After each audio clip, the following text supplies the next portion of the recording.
places as well. We put him as the #1 seed this evening for a very good reason. However, we'll have to wait a little while for that Queen Aurora versus the Hungry Peruvian coming up.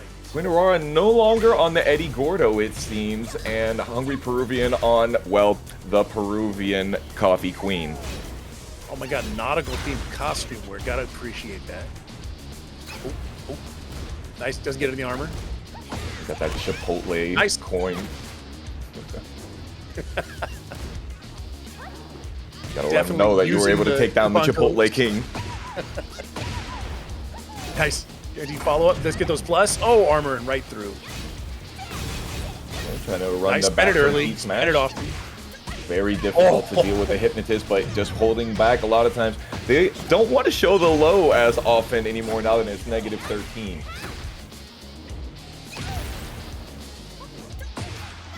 Very nice get under, but not the right punish for that. And one more hit. There it is, the mid, the classic. At the wall there, it had a situation where the back turn setup was almost imminent, but then sort of corrected the angle again by using the heat burst. I think maybe unintentionally gave away the killing setup. Sheesh, she got slammed onto the ground on the counter hit, but unfortunately couldn't keep the combo up. And Queen Aurora says, you don't want that combo? I think I'll have it.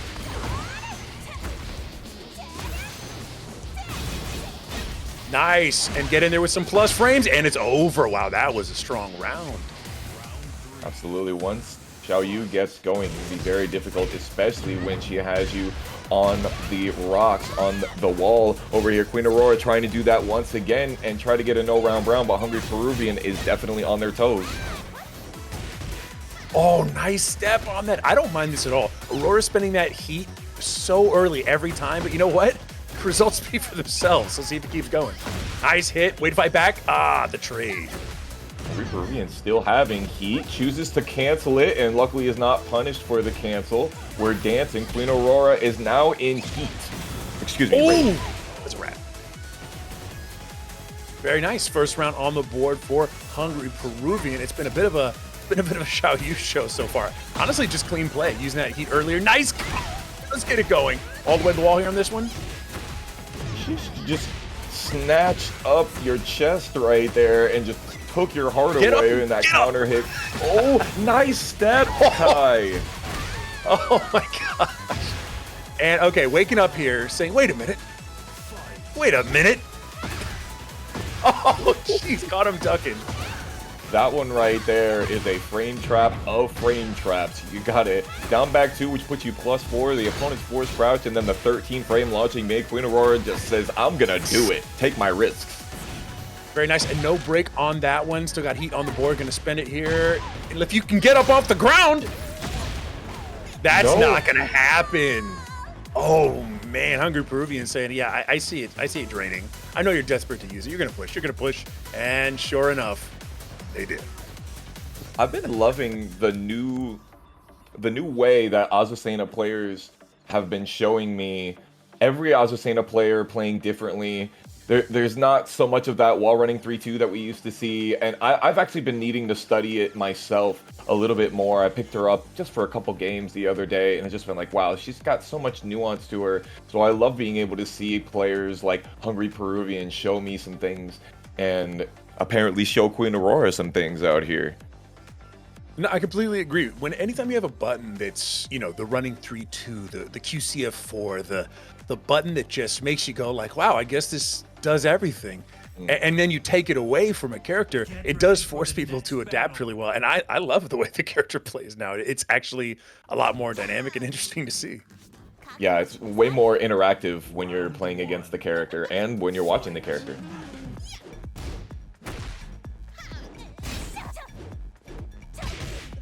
I'm just trying to play that range 1 to range 2 kind of whiff punishment game here. It's so interesting to use the 1-2 as a poke is something that Queen Aurora is doing a lot. A lot of the Xiaoyu players will not favor that 1-2, even though it's as good as anybody else's. It's strange because people go for the identity buttons, right? 1-2 is too generic for me, but no. Queen Aurora is more than happy to use something that's good and simple. Yeah, and trying to threaten with that third button, that kind of flowering death fist that she has. Ooh, there's the running 3-2 on the wake-up catch. Hungry Peruvian is trying to put some of that offense on, and Queen Aurora says no. He bursts into heat smash. Oh, wow. Very interesting punish here. Let's see if we can get the follow-up. Plus, a little back tack. Not choosing to go for the low there, went into back turn. Yeah. So many Azucenas are well known for doing the back turn hatchet kick. Queen Aurora goes for the crazy Hail Mary. You got to take risks out here, especially when you're down. The thing is, any punish would have been to death, so you might as well go for launch partial, right? Yeah, and a lot of people don't know their punishes on the up back 3 into AOP. Queen Aurora, unfortunately, dropping the combo and putting herself in a corner. Heat Smash gets her back out, though. Nice punish into back turn. Oh, gets hit by the receding blow. No duck on the string. HungryPeruvian whiffs, and Queen Aurora does not whiff punish. Just says, you know what, I wasn't ready for that one. I'll get my damage later. And he does. She does, excuse me.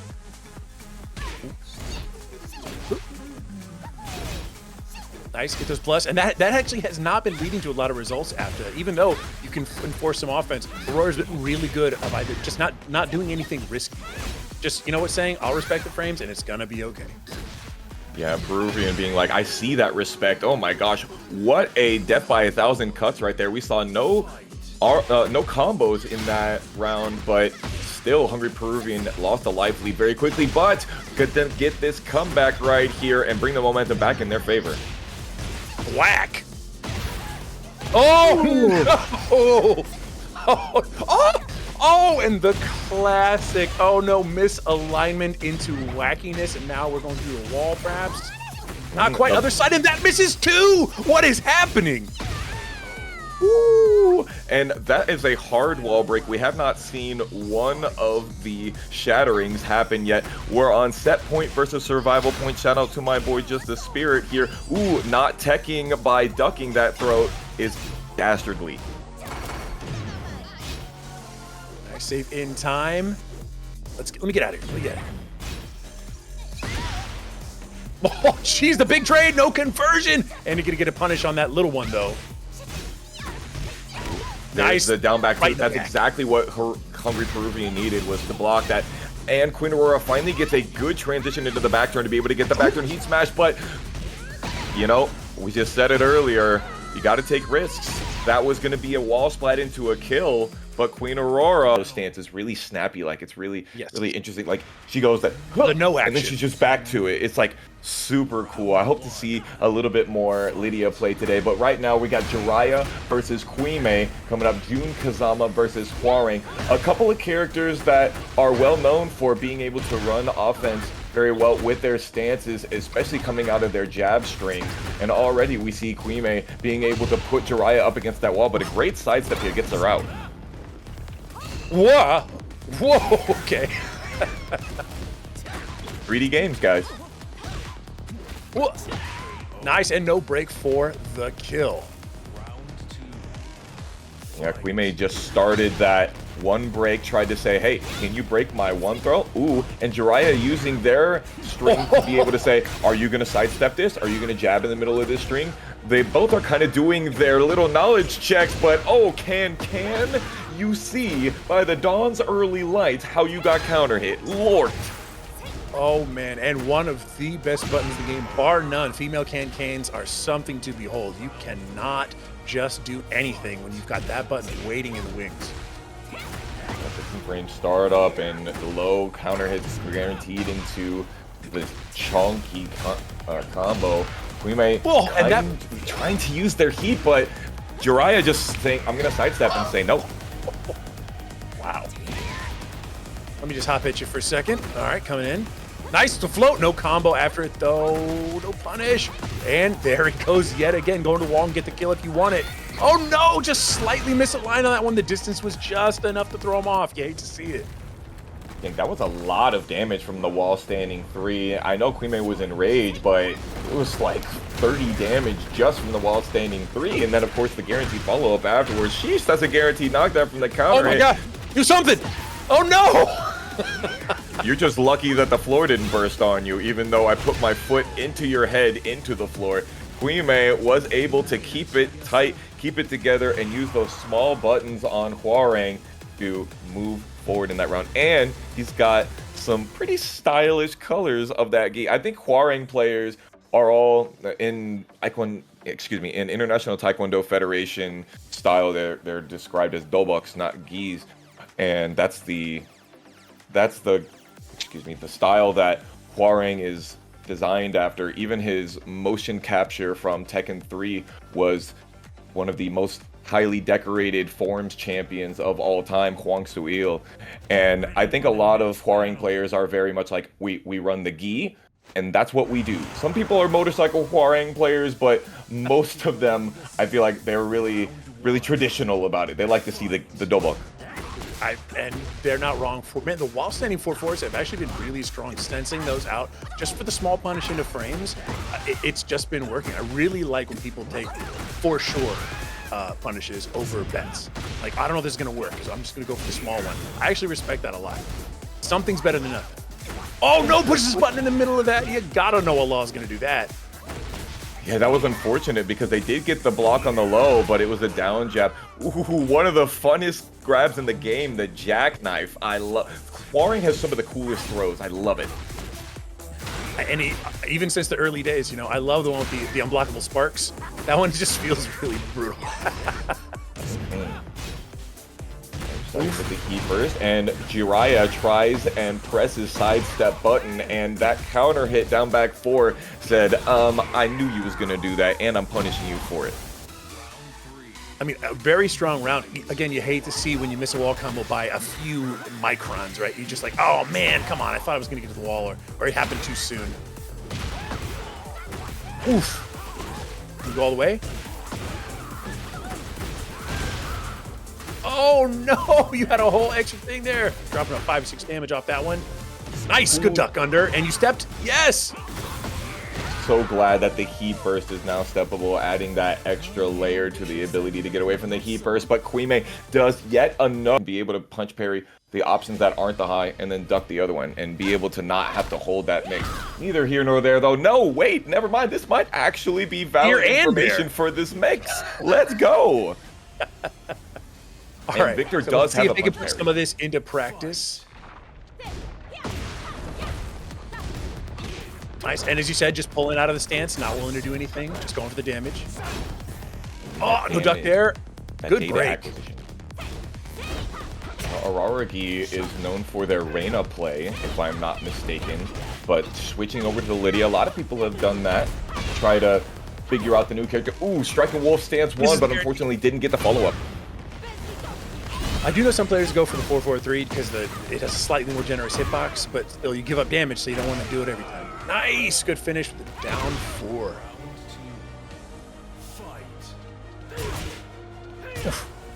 Oh, no, I was ducking. That was a very nice timing mix right there by Quiet Storm to be able to get the wall standing 2. Oh, so much chip damage. Choosing not to duck in this situation and just, you know what? I'm going to take the chip damage. And, oh, no, that could have gotten the tornado, but it didn't. Oh, Oh, no, launch on that, but punish. we got those anyway. We take what we can get out here. Al, you better hit that. Nice. Way to go for it. I'm +2. Doesn't pull the trigger on that one, so no duckable high. Very nice, no break. Basically back in the neutral situation when it comes to the map. Quiet Storm having quite the life lead right now.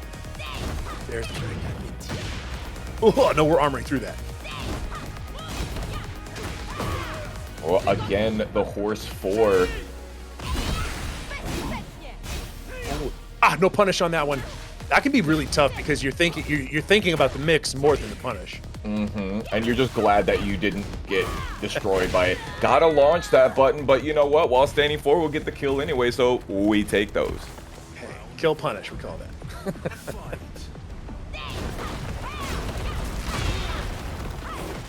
And misses it again. That's so unfortunate. The timing off just enough. And the float into combo. You've been playing this character since launch. You know you're going to get this. Very nice. Huge amounts of damage on that up 1+2 as well as the floor burst. How did I even know that I wasn't getting hit by that? It was... you couldn't visually see it. Oh, pushes right into that. Then the counter hit confirmed, possibly, or just the match. Who cares? Ducks under. Very nice, no life to recover. Drop the combo, no! That is quite unfortunate. Araragi was pressing forward. Quiet Storm being very, very patient to get that sidestep and launch, but unfortunately, this stage can make it really difficult to get a good combo on. A little bit of messy play on both foot. No, very nice, very nice. You're at the wall. Big time +2. Press a button, down 4-2. Oh, no way. Broken grab into down back forward. Not a bad idea. A lot of people like to do jab strings after their grabs are broken. There's the heat smash, and you gotta get hit by the unblockable sometime. No launch on the baguette cutter, so we will continue to take this combo. But again, like I said, it's so hard to get a combo on this stage with these walls.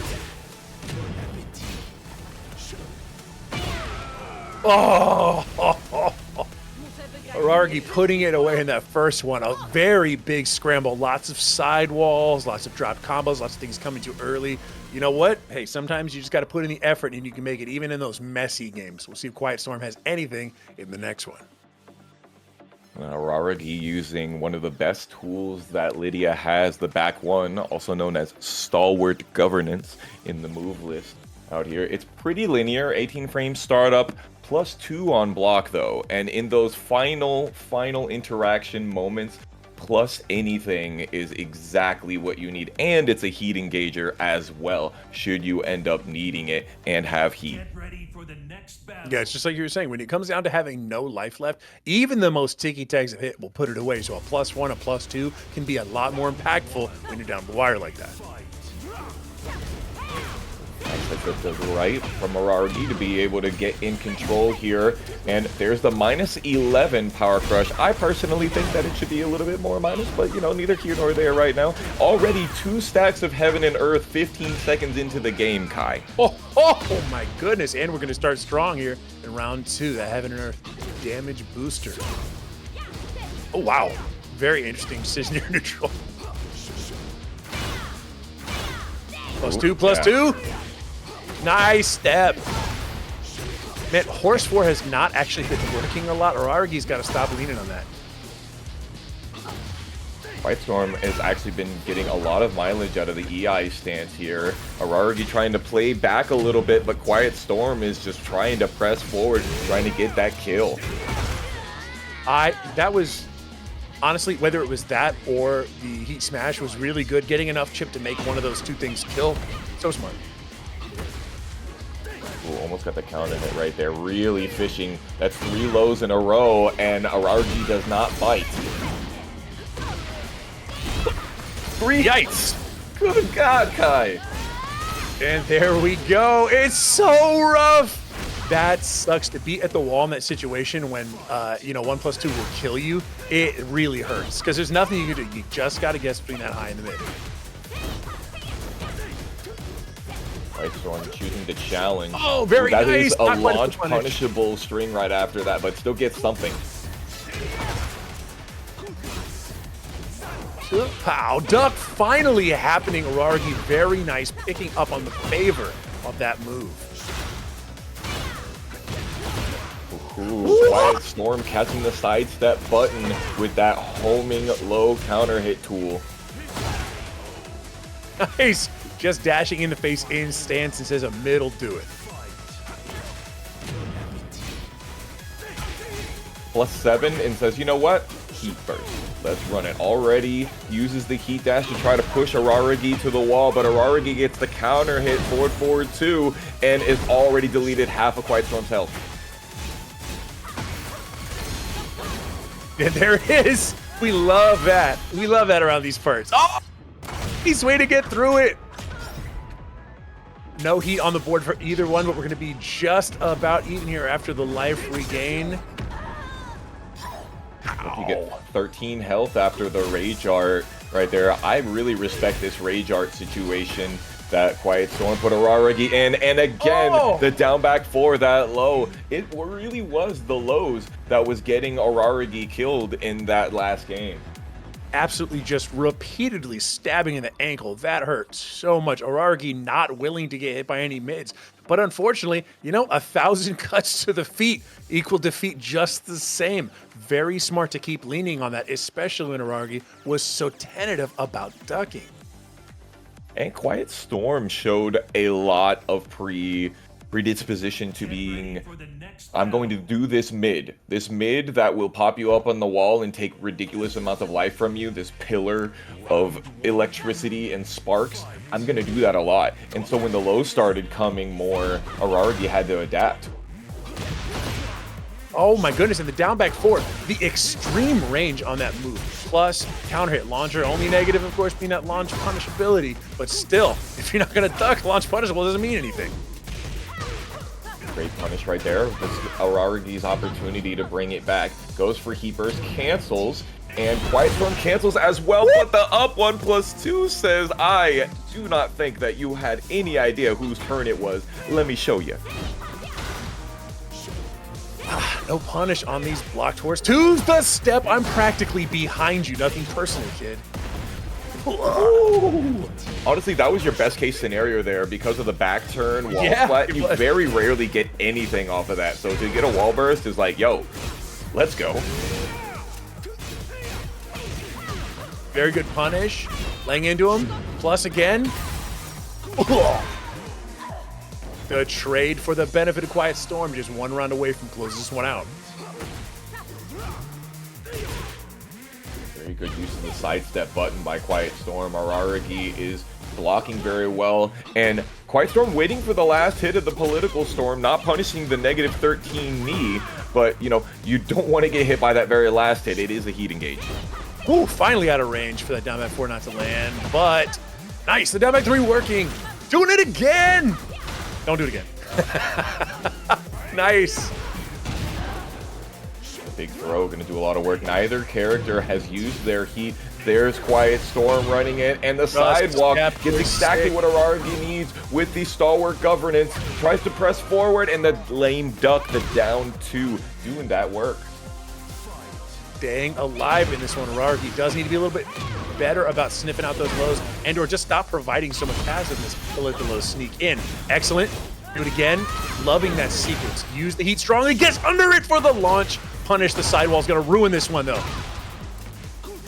Plenty of damage, and most importantly, you didn't get wall splat, you didn't get wall burst, but Quiet Storm in the back with their back to the wall is pressing forward still, continuing to have that active defense we were talking about. Oof. Oh my, just outside of the range to step it, very nearly avoided that one cleanly, but it gets clipped on the right side. Yeah, Quiet Storm stepping to the left. The weak side of Lidia is the right side, and that was why they got clipped by the stalwart governance. Another command throw happening, and this is so close to the final interaction. We're on final round, Kai. Just a little bit plus. Oh, I'm behind you. No, that's not what you wanted. Oh, the teleport. And unfortunately, you know what was happening in that match?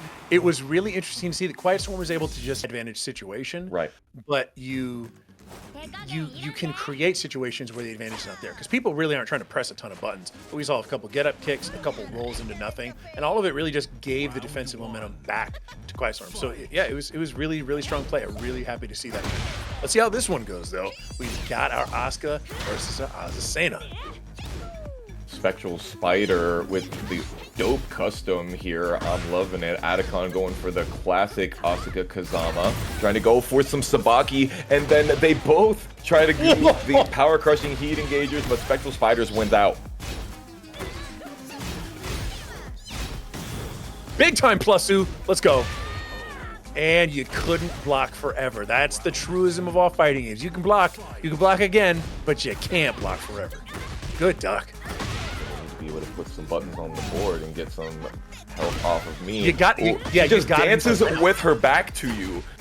She's intimidating you with her shoulder blades. It really is. It really. Oh, very nice. The parry, the Sabaki does it. We're gonna get a full combo this time. Okay. Yeah, Attakon knew that they weren't able to continue that combo, tried to go for some unblockable Okizeme, and SpectralSpider says, I think I'll just stay here on the floor. I'm chilling.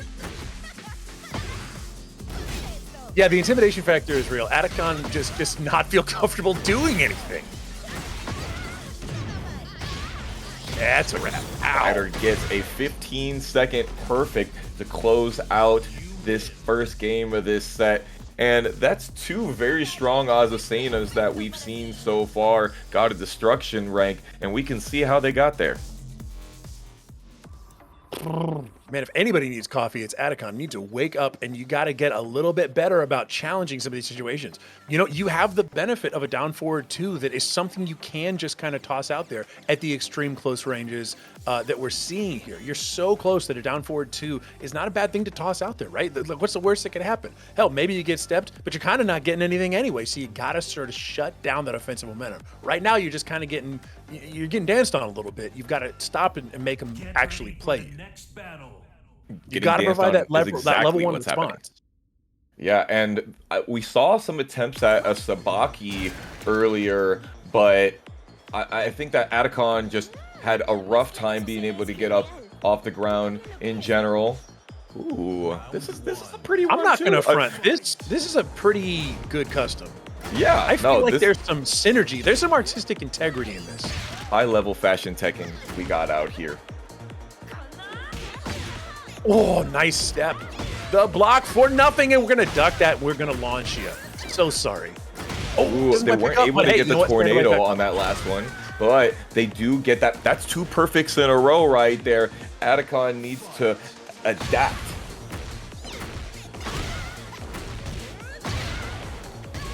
At this point, almost any desperation play would be better than again, you're standing there watching them for so long, fearful of what is about to happen. You've just got to make something happen. You got nothing else left in the deck. You're getting trampled. Oh my gosh, that's 3 perfects in a row, a pseudo god match. Are we gonna see the real one here? Not like this. Not like this, Kai. Oh, do not have this happen. Do not have this happen. Okay, moral victory achieved. Everyone relax. Everyone stand down. Orange alert. Be cool. Be cool. Attakon uses the heat burst, and honestly, they tell you don't die with heat. And it would have been a float if they had the health to be able to survive it.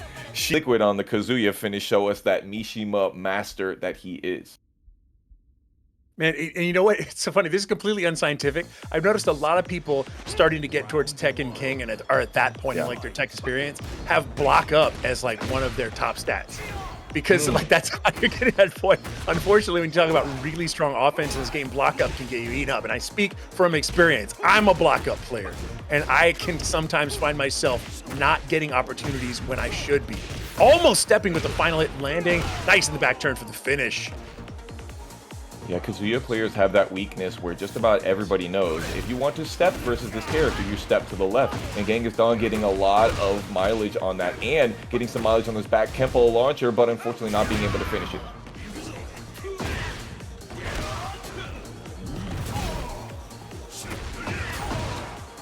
Nice. Spending some heat on this. Getting in there, plusu. Oh, stepping and not launching on that one. That was tough. You do have a better launch option in the new patch of down forward 4 now. Gives you that guaranteed stuff, but still, hey, you know, not every player is gonna have, you know, your punishes locked in. It's battery! Oh no! Jumps right over him. That was kind of wild. They went for the Hell Lancer in that situation to get some damage. Genghis trying to press forward. The baby tantrum, nothing doing. No launch for him. A veteran like this. Previous CEO top 8. Oh no! How you punished the completely whiffed get up kick with armor. Oh no! And the parry again. This time, do something with it. 2 electrics. You know what? It's better than nothing. We take those. Oh no! All right. This is getting a little crazy right now. Nice. That button is so good. Oh my god. Yeah, down back 1-2, extremely strong, very launch punishable, but if it's got to get blocked first. Yeah, and the range on the knockback on sometimes people will blow their punishes. It just has it all, almost. Oof. I'll do it again. That patricide fist very well, and Genghis was blocking low. Genghis in rage now, uses the jab string, and the throw is not broken. That allows him to get that game. Woo. All right. That was a little frenetic. We saw some pretty good use of the old Kazuya, the fist slash the new mid low mix up that players are loving to do, which I think is great. That move is so sick. CD 1+2 just seems to fill in a space that kind of I didn't know he was missing. You know what I mean? Definitely. Yeah, I mean, he had a good mid in forward 4 and forward 3, and it would be like, okay, if I want to do wave dash mixes into making them think, oh, I don't want to duck here, I would do 4-4-3. But now you have Patricide Fist, the CD 1+2, which is +5 on block. It's basically like you blocked an electric, but you took chip damage as well. And yeah, I've been loving seeing that as well. I honestly think V1 of Kazuya in this game was missing something like that, where it's like, yeah, maybe you didn't duck, but I kind of don't care, and I'm going to get his advantage, get some chip. I'm going to make it work for me, even though you did block mid. It used to be, you know, you kind of give away your turn, or you reset the situation. Now it's still my turn. It really just fills in that blank. Nice back sway. Good duck, only in a while standing 4-4 tsunami kicks, not enough to get the big punish, though. Oh, the 3+4 right there, doing that work from Heat. The Xiaolong C-splitter right there, putting some flip in Liquid Fox's health bar.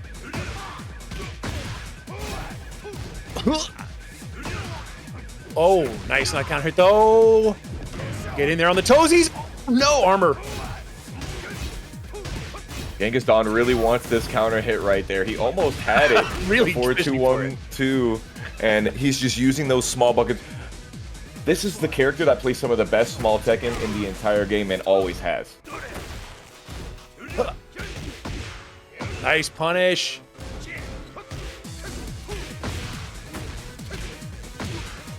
Oh my god, the pokes. Oh, the burst hit him. I have lasers in my fingers. Get in there! Oh no, could have launched it, you just let it go. Okay, that's 2 of them. Are we gonna get a third? Oh, get up off the ground, that relaunches. On the floor, but unfortunately they were unable to get an electric to be able to pop Genghis Don on the wall, and that's a no round brown right there from the AT Alien to Ugly Esports Genghis Don. Yes. If you're not out here being perfect, and that's what's the deciding factor, maybe pick a character that doesn't make you lose for lack of perfection. That is a high bar to set for yourself. Speaking about perfection, we have Pastel Tommy with the Reina, one of the highest ranking Reinas in North America, and Tetsujin playing the Bryan. This is going to be a good one. I know it already. Oof. And just stuffing him with the tiny buttons. Of course you're going to get the jab and a down for one. We love those around these Mishima parts. Nice. Yeah. Like some frames. Forward one, extremely strong extensions and can go into stance, but you know what you're gonna go into? Getting danced with the floor, then it's gonna take that first round for Tetsujin. Great whip punish. That was a really excellent. I mean, that forward 4 one obviously is a huge range button that you can sort of whip punish with. You have to be pretty careful. It's not the fastest button in the world, but I mean, when you basically are calling somebody out, it doesn't really matter. You're already there. That whip punishment is the name of the game. Pastel Tommy again getting this huge combo done on them. Tetsujin trying to go and spin up on him, do a little bit of fancy stuff, but gets punished. Punish that. Oh no, just a single jab, so unfortunate. Nice hatchet. Stack those hits, no punish there. Plus 2. Chopping elbow. Yeah, this is what Bryan does best, the range 0. Pastel Tommy uses the Demon Breath to get off and goes straight in for the Heat Engager. And now Tetsujin goes for the Heat themselves. Both characters in rage. The Immortal Payback! Oh. I thought the Immortal Payback was going to kill right there. You know, I never really noticed how little damage that does until just... Yeah, it's interesting, right? You got hit by a cyborg with his most damaging move, but... And he was in I thought that he was in rage. Until I thought, like, I had a stroke. Like, I didn't know what happened. Oh, nice punish into finish. Excellent. And the 7C splits kick does that work. Pastel Tommy continuing to press forward. The down jab whiffing, and Tetsujin just right back into the mix, continuing to try to get those plus frames, try to keep that advantage. Nice break. Gee, I wonder if I'm going to forward 4-2. Of course I'm going to forward 4-2. Tetsujin not doing a lot of stepping, doing a lot of backwards movement, and trying to stop Pastel Tommy from stepping by using homing moves. But Pastel Tommy has no reason to step. Pastel Tommy is in the driver's seat. Nice step into smash. Not getting any life back though. It's all been pokes. Oh! That, hey, you know that really cool animation you do with like your parry where you hit me back? Watch mine. Just watch mine. You've fallen victim to one of the classic blunders. Only lesser known is never get involved in a land war in Asia, but second known, never try to punish while standing 4-4 while Reina is in heat. Oh, man, that one really stung. Going in for the kill when Tetsujin's own did not do the numbers just earlier in that game. Really unfortunate. We can see if there's any adjustment or perhaps a smaller stage might play a factor in the next one. Do you think that a smaller stage would do some better work for Tetsujin here? I think it is possible. What I think is happening right now is that Tetsujin is just giving Pastel Tommy too much room to back up at all. And normally when you have a player with that dynamic where I'm just letting you get away, creating the space and opportunities that you want, a smaller stage does sort of prevent that just by virtue of you not having unlimited room to move around. But this round, this is as small a stage as any, right? If it's going to be a factor, it'll be a factor here.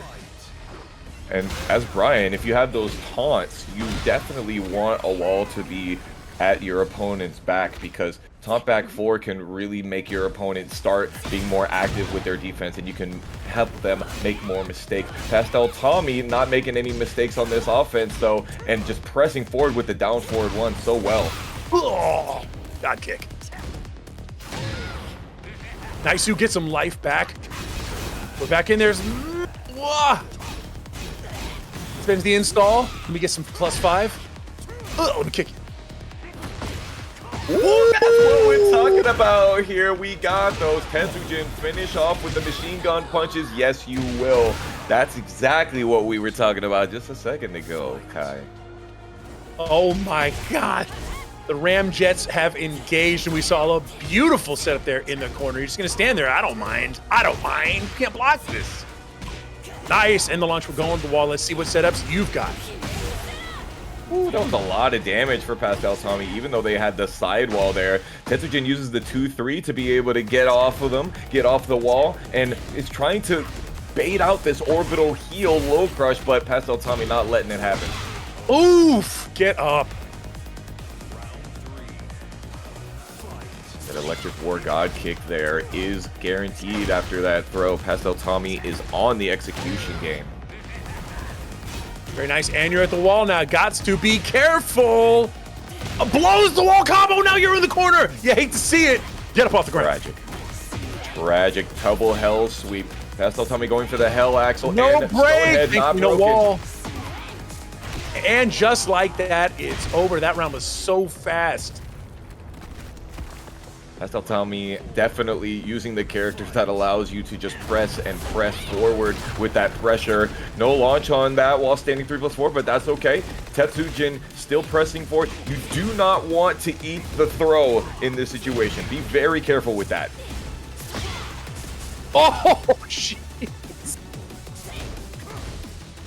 Just can I get something? Honestly, Pastel Tommy's just doing a great job of blocking and not being overly bothered. The pace is all theirs.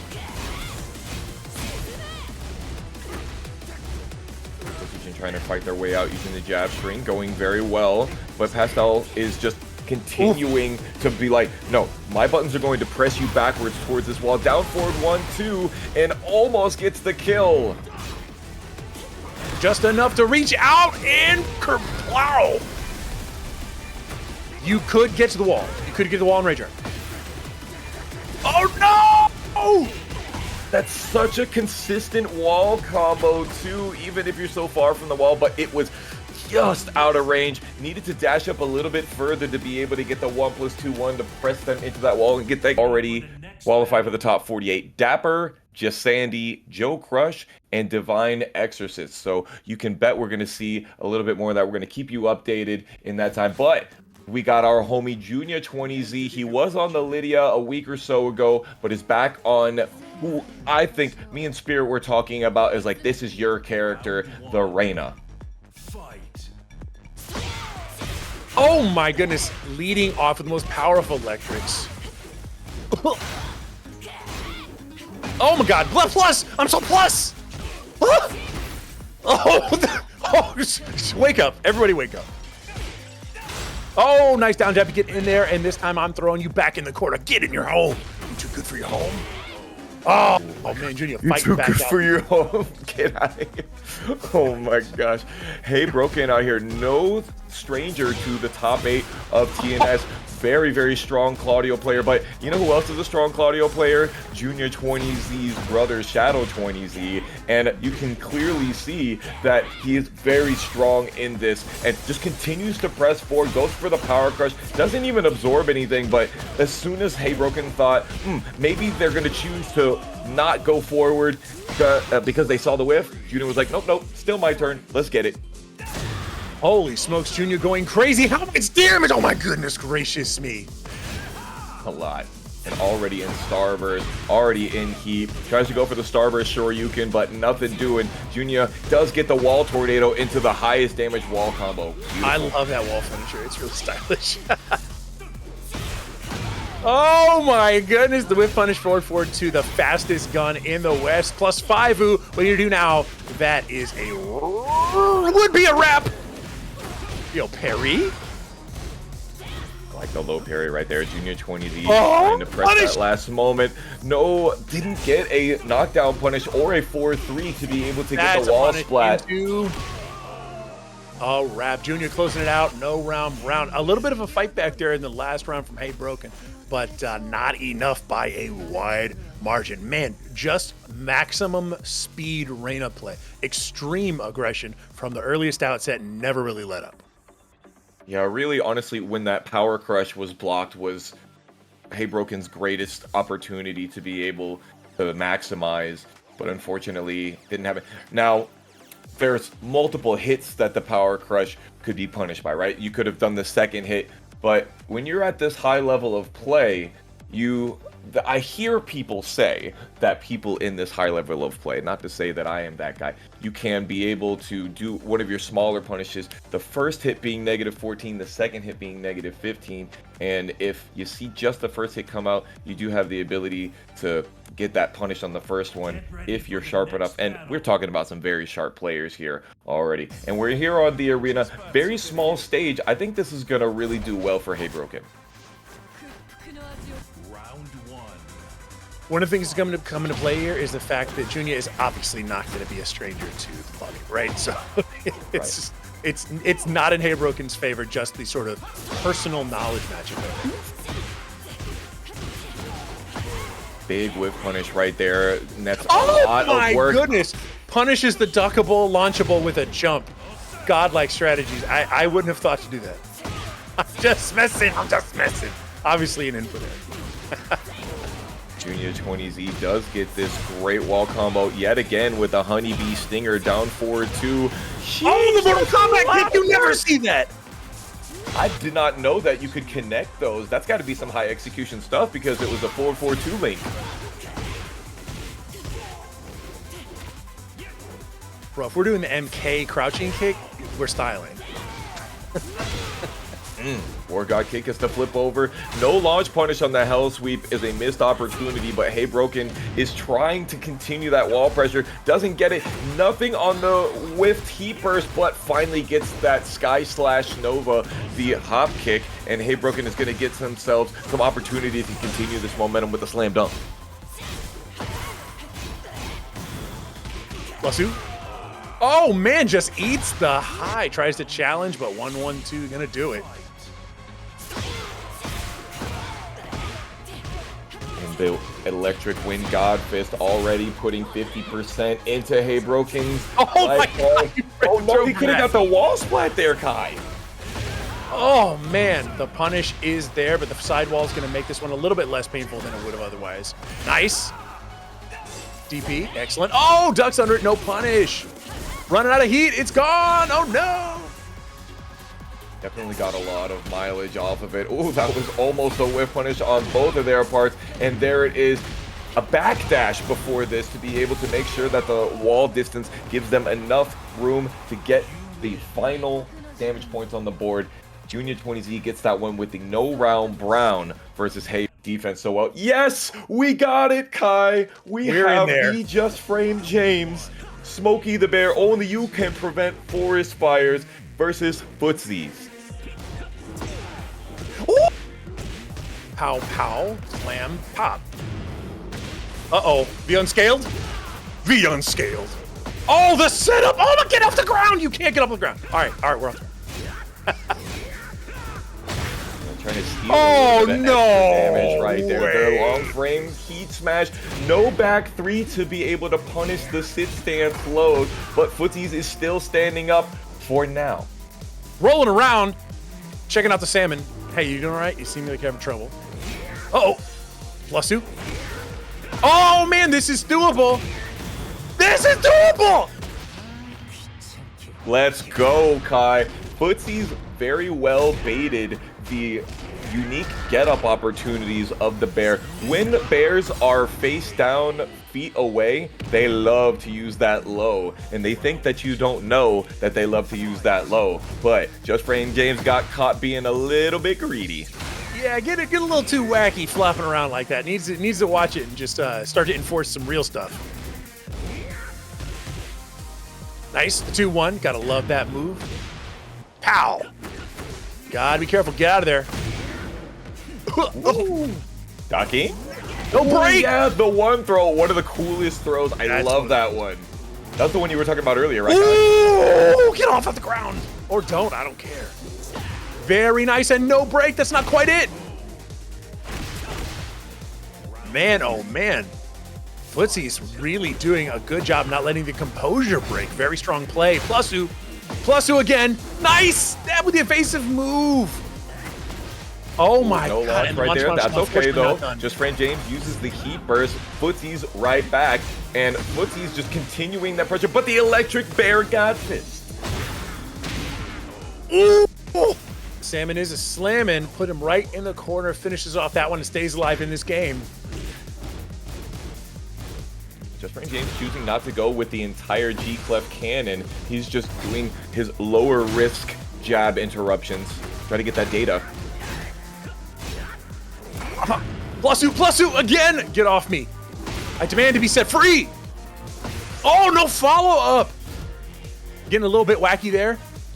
Oh my god, oh, you need to kill him for that. Come you definitely, on. As a bear, you really have no defense when you're in that situation. It is unfortunate. Let's be serious. This is a serious game.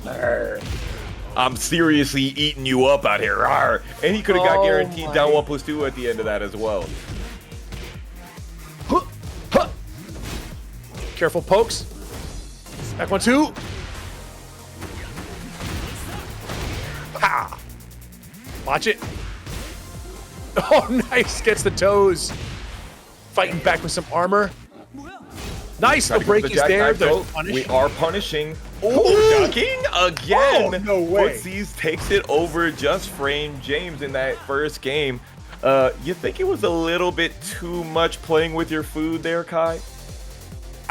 Bro's got to focus on the game right now. He's tossing the salmon around a little too haphazardly, right? You got to get in there and make some real stuff happen so that the tricks actually work. Right now, Footsie's just being good about kind of just showing patience and picking the right moment to push buttons. We all love to meme. We all love to meme. Who doesn't love to flop around, throw fish at the opponent? I'm just saying, got to make a little bit of the actual tech and work before he starts falling for that stuff. The trickiness kind of came before the fundies, and you gotta reestablish the offense.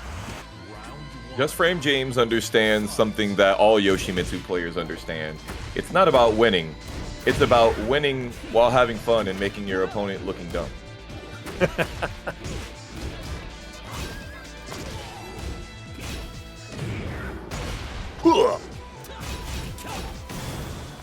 Nice. +5. The step is there. Good follow-up. Nice. Oh, back is broken. Footsie's got some scoliosis now. Tries to go for the jackknife yet again. Ooh, and nice. then the jab into the swipe. Yeah.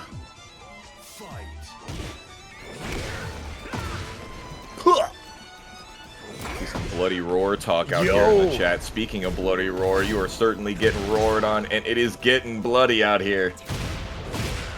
Oh my god, this is getting crazy. Stance 1-2 while standing 1-2. Oh, okay. See, so regardless, it's not that much tricky. It's just keep making him duck. I love it. Get off me, get that life back. Ooh, that's the full safe. Charge Salmon Hunter. Yep, it's only -5 if you charge the whole thing, but it's the chip damage. And we may go downstairs. Not quite. What? No launch punish on the back one. That is unfortunate, but Just Frame James does have quite the life deficit right now.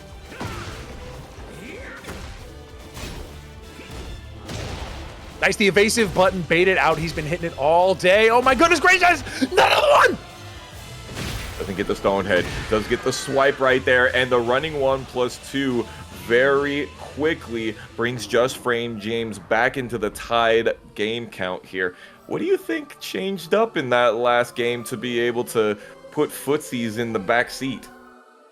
All right, so honestly, Just Frame James was giving way too many opportunities for back threes to hit grounded stuff. And I think Just Frame James realized, like, okay, I might be, dancing a little too hard, partying a little too hard, as many Yoshimitsu players are guilty of doing. So when he basically relied on that open stance and neutral a little bit more, which you can block from, right? So saying, okay, you don't just get free hits, right? And he actually used the stance armor twice in that round, in that game. So I was very happy to see that finally. Starting to just say, like, okay, if you're going to push on me when I'm kind of getting my trickiness, and he's charging these, hitting the wall standing 1-2s, honestly, just playing like a lot more, I bet you'll do this play instead of like, you can't know I was doing X, right? Reading his opponent instead of making the opponent read him. Better call. Nice.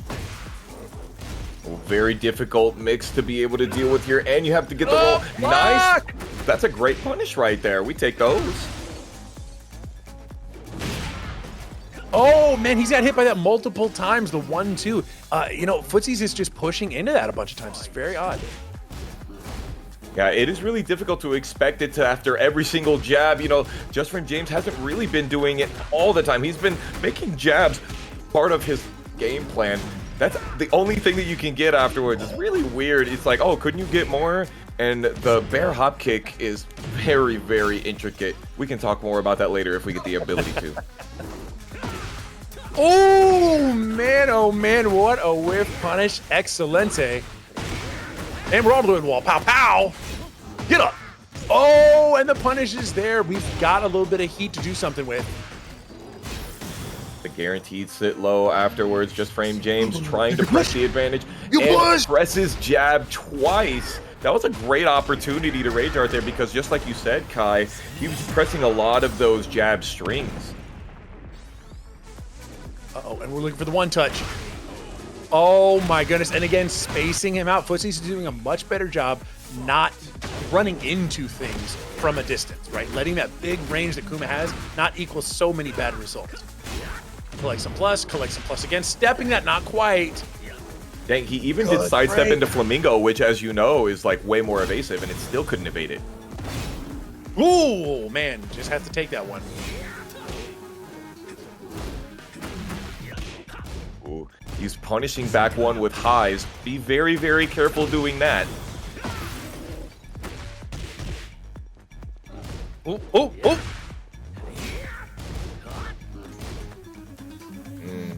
Very difficult to punish that full forward 2 from the Bears. Almost saw that second hit charge up a whiff. Now, okay, you're giving him opportunities to get in on you. It's not working in the same way. But there's only 8 seconds remaining. Just Frame James has to bring it back here, and he doesn't get the ability to. Footsies chooses his moment, and he's 1 round away from sending Just Frame James to the elimination station. Oh, hey, we'll take that wall, though. Oh, man, evasive kick, and no launch punish on that. Tries to go for the second of the G-Clef and do a little bit of counter hit fishing. Oh, speaking of fish, Just Frame James gets a huge 50 damage heat smash. All right, where are we going? Very nice. And in the heat, of course, you got that 10 frame. the heat smash to get out of there. Go into some more flamingo. Down jab is a perfect option there. Okay. Okay.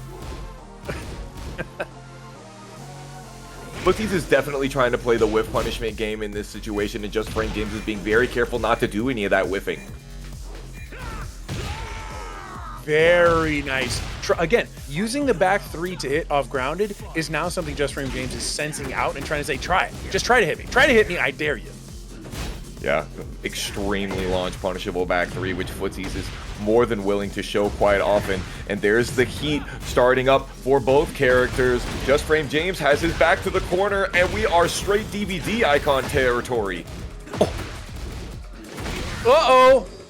Perfection for the ender. Footsie staying strong and adapting. Just Frame James parting just a tiny bit. Versus Mac. This one is a top 48, trying to get into top 16 qualifier here to see who is going to fight DivineExorcist4, the Mexican Claudio extraordinaire. The backstep is enough. Man, oh man, Kempo will do it to you. Oh man, the well duck known one. for playing the Feng way, getting second place at Summer Jam a couple of years back. Uses the Iron Fortress. Both of them are about in that same range when it comes to the wall. He's trying to press those small buttons, and KingReyJr not letting go. The single wall standing for enough to do it on counter hit.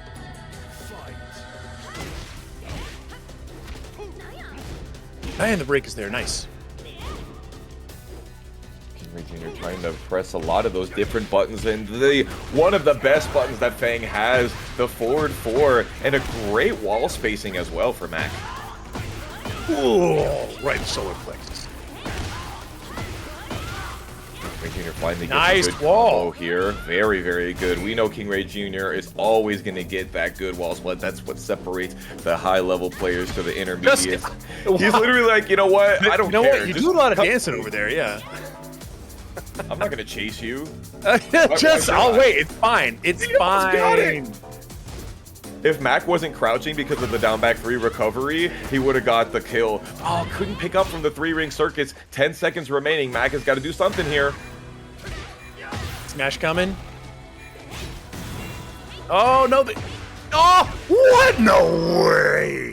Dying with heat, bro. That round was hilarious. The way King Ray was like, no, it's fine. I'm good over here.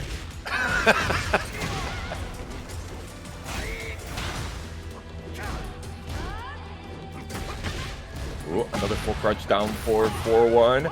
Very nice wall splat. Matt goes for the true 50-50 throw from back turn and 18-second perfect. Oh my goodness. Air hit. Oh, the trade very much in Ray's favor. Let's do it again. Oh my God, you were talking. Almost gets the great wall. Shoot, he still got everything, even though it was like all sorts of side, like literally 2 different side walls, and he still does it. The down back 3 enchanted circle to finish it out.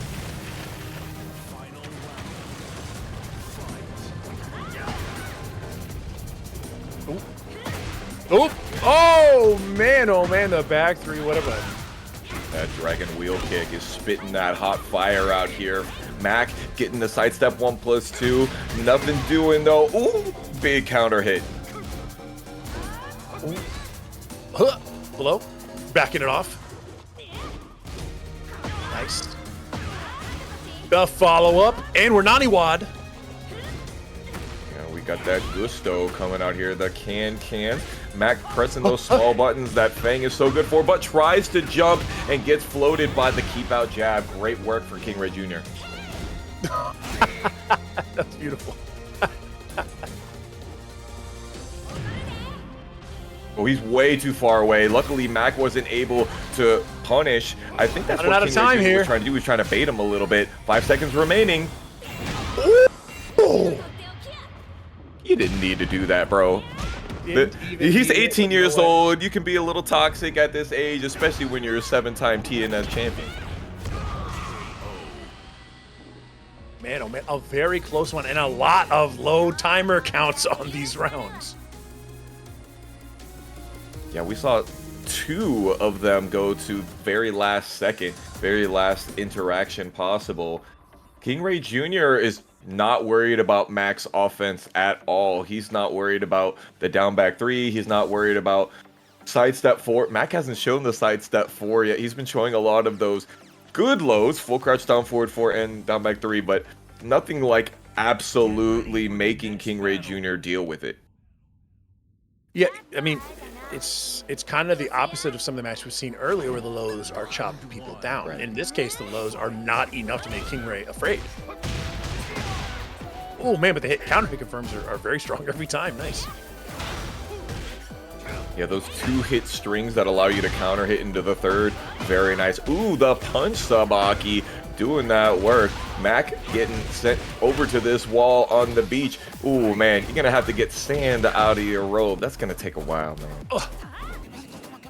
Oh, man, the distance on these just outside. Come on, let me get in.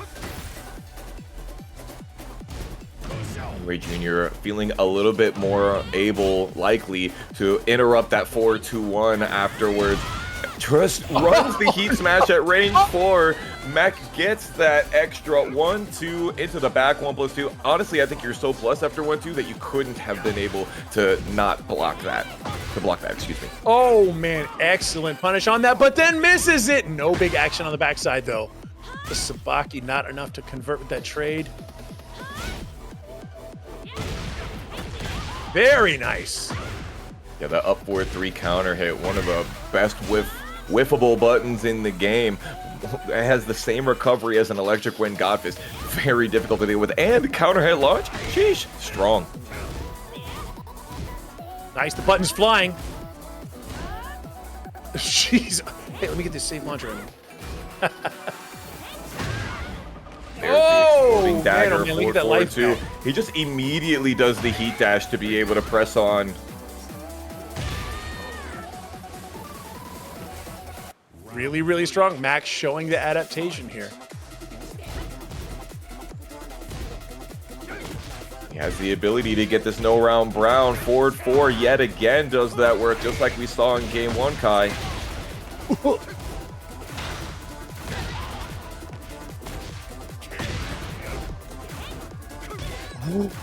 Man, oh man. The spacing being created right now by Mac is very threatening. Always tough to get a hand on Feng. Ooh, almost died for that whiff of the 4-forward 1+2. KingReyJr. is certainly trying to put that pressure on. Wow, the wall standing 1 whiffed from the sidestep left. One of the things that I was talking about the other day was how easy it is to sidestep left duck versus Feng, and KingReyJr. certainly has learned that. Yeah, putting that one into practice big time. Fighting back, getting that first round here in this game. And Can's gonna work him all the way back. And he's gonna get a good wall. Oh no! Tragic. Still eats it. Not gonna be quite enough here. Or is it, Kai? Is it enough because of the unscaled? Okay, still gets a perfect on top of that. Absolute perfection. Beautiful to see. We're taking it all the way to the last round here, game 2. Nice conversion. 4-4. Yep, that is a homing launcher. Very similar to how good tracking Max 4-4 is. Oh, man. Plus 11, plus 2. Okay, that was Sheesh. wild. That was wild. Look at all of the chip that Mac has taken. And now KingReyJr. is goading him. More than happy to just chill. Oh, no way! Absolute psychic call out there, and we've just now finished it off. KingReyJr. taking it 2-0 in a very close game 2 over Mac. Mac definitely had the ability to bring that back there. Was his king. Very, very nice. We're on the All right, Elegant the Palace. evil This Lee going is on Lee's here. stage, if I may say so. Round 1. Fight.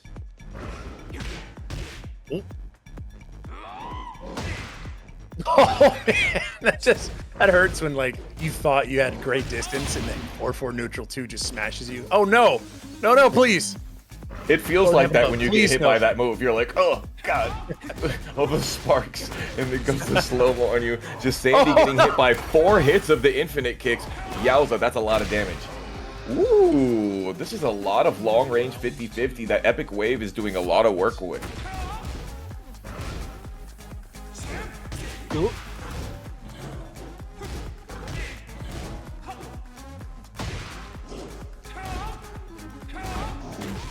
Nice. No launch punish. Doesn't get the launch though, yeah. Yeah, at the short range, you do have the ability to launch it, but it's such a quick animation. It can be so difficult. Nice sidestep. Couldn't get the entirety of the jab stream, but Jesandy takes that round right back, just as strong as Epic's first round. Ooh, got to be careful. And please do not overuse the slide. No! Uh-oh. I don't think he's listening, Kai. I gotta tune into the radio. Down 4-2-1, gets this big launcher, and because of the heat burst, gonna be able to realign. Tried to get the wall standing 2-2, but the miss input, tragic. Oh, let's switch sides anyway. It's no big deal.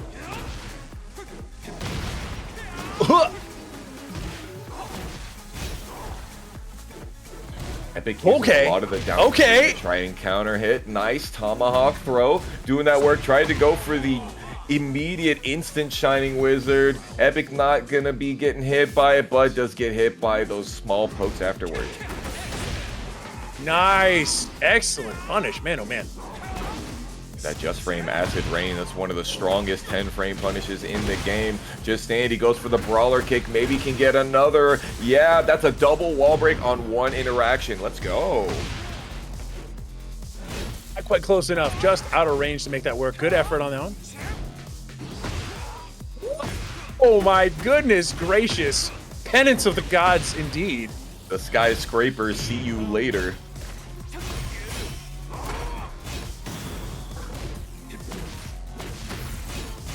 Ooh, He did not very duck the nice second punish. That's a hit. wrap. Yeah, that's gonna do it right there. Jesandy putting in that work to be able to get all the way over there. Didn't need the rage art here, but it's a stylish rage art, Right. you know. Doing a rage Love art. to see We could have cashed that one out a lot sooner than that. Still, does the whole combo. It's all good. With all things considered, KingReyJr actually one of the shorter ones in the game, I think. Yeah, it's so funny with all the like overlong animations on some of these kings is now one of the shorter ones. I think, is it because Jesandy didn't give him the opportunity to do it? Because that's also another thing. If the other player doesn't let you run your game plan doesn't mean crap. Yeah, and also, you know, got to think about our risks. Jesandy trying to play that down forward 2 game, trying to catch a couple of those punish. Epic Wave not punishing down forward 1-2. You cannot allow King players to run that move on you unpunished. Especially when you have Acid Rain, the best 10 frame punish in the game. Yeah, and again, that slide is not worth the juice that you ain't even getting in the squeeze. A lot of bitterness here. Back forward, gets the punish. Pulse Blade not landing right there. Jesandy tries to go for the throw, but Epic Wave wasn't quite up off the ground yet. Oh, you could, and that's what's so funny. You could be acid raining that. Tragic. Gotta stay tight. Gotta be on point with your execution. Full 4-2 into the guaranteed. Chooses not to go for the heat engaging throw. Block Silvertail. Wow. That's funny. Jesandy retaliated after 1+2 was blocked with his 1+2 string.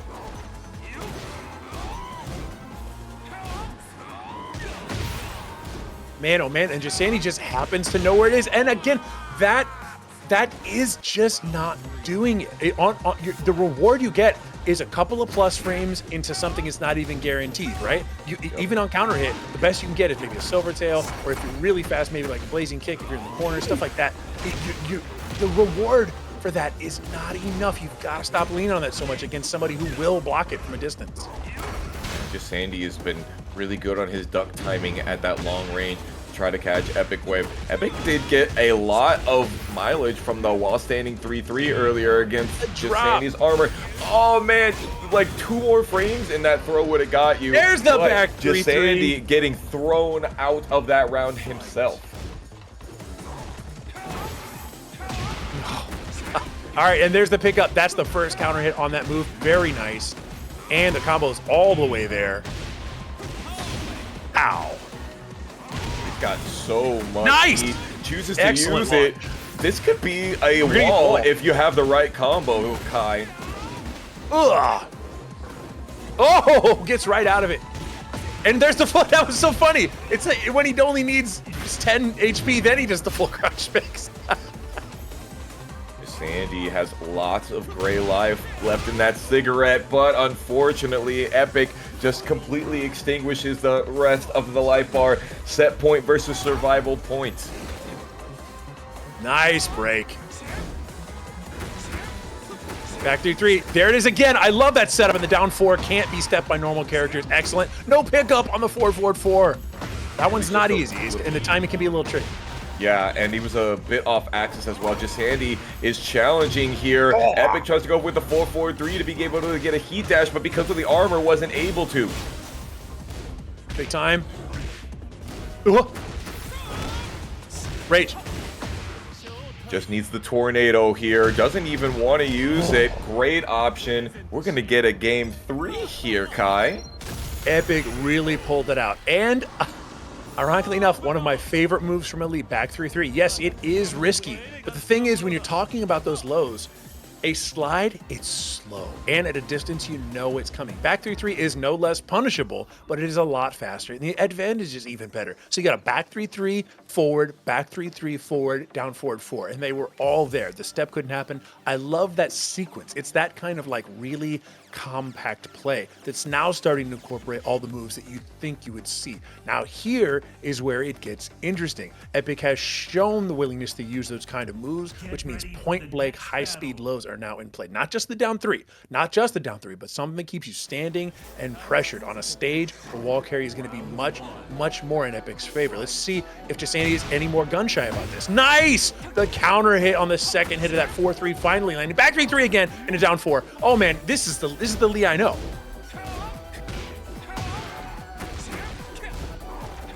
Oh, this is right now. Finally, you have the fear to make the slide work. Epic really putting on a bit of a showcase here with just the frames, basic math, right? Do some quick maths. Oh man, you love to see it, and that parry is par excellence.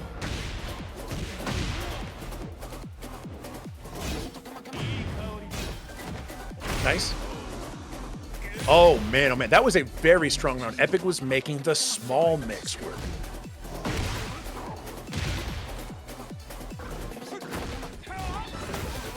Lock Silvertail again. Oh, yes. Plusu, get hit this time.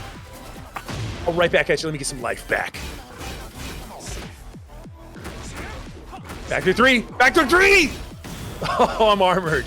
Oh, the duck was there. Guaranteed damage instead of the pickup. Oh no, that's so tragic.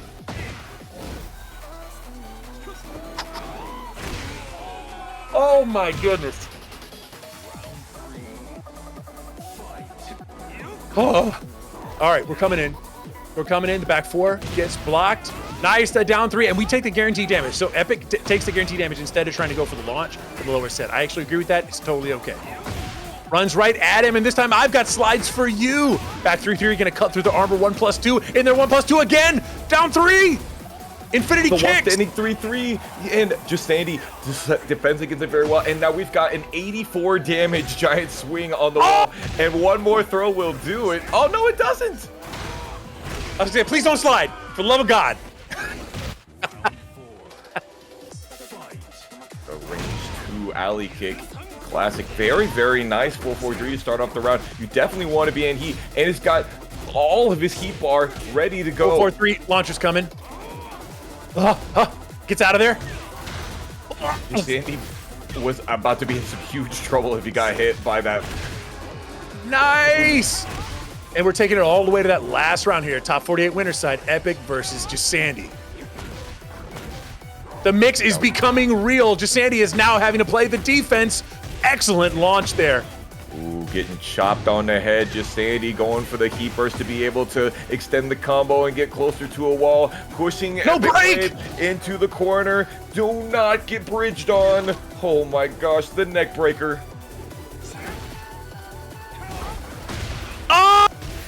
You son of a gun! Powerbomb him to the ground. Epic in trouble here. Goes for the lost that's 82. huge! The heat burst. It works. It's got to be Oh, able drop to the reach. combo, Oh, no! He misses the rest of the combo. That is so tragic. It is the micro dash down 2. That's so difficult. Excuse me. Heavenly and Geo. And Odell the Finest is... Oh, okay. Let's go. Oh, the Popeye. Kai, these customs are some of my favorites. Whenever Joe gets his hands on the customizations, it's super fun. Exactly.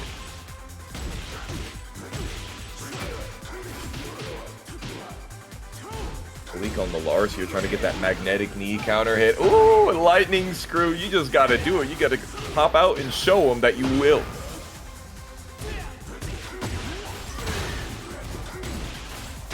Goes for the 1-1 and buffers the low parry right there. And gets a really good splat on what I really did not expect. Sheesh. But it's JoeCrush. You know, who was I to think that round 1 he was gonna go down to a lightning screw? Bro! Yes! If you get blocked by that one, it is a guaranteed guard break. Down 4-2, charge 1. And it is scaled, but look at the amount of damage that was done all the same. The dirty bubble popping on Malik. Both characters in heat. Get off of me. That was close. Had the JoeCrush windmill special. Malik got all of that heat smash. The down back 2-1s, and finally the magnetic knee counter hit. One of the coolest counter hits in the game, if you ask me. Malik not punishing the negative 19 back 1+2. JoeCrush will remember that for later on. And finally gets the windmill punches from the full crouch string. 50% combo. Check that one off the board. Malik does not 14 frame punish the pulverizer string. Malik Lars does have the blue bolt, the forward back 2, to be able to make JoeCrush think again, but Joe was saying, you ain't got those. And Malik trying to show that it's the newts that's going to set him apart. Ooh, the counter hit string, full crouch down forward 4-1. That is a delayable string. Did Jack need that? I'm not sure.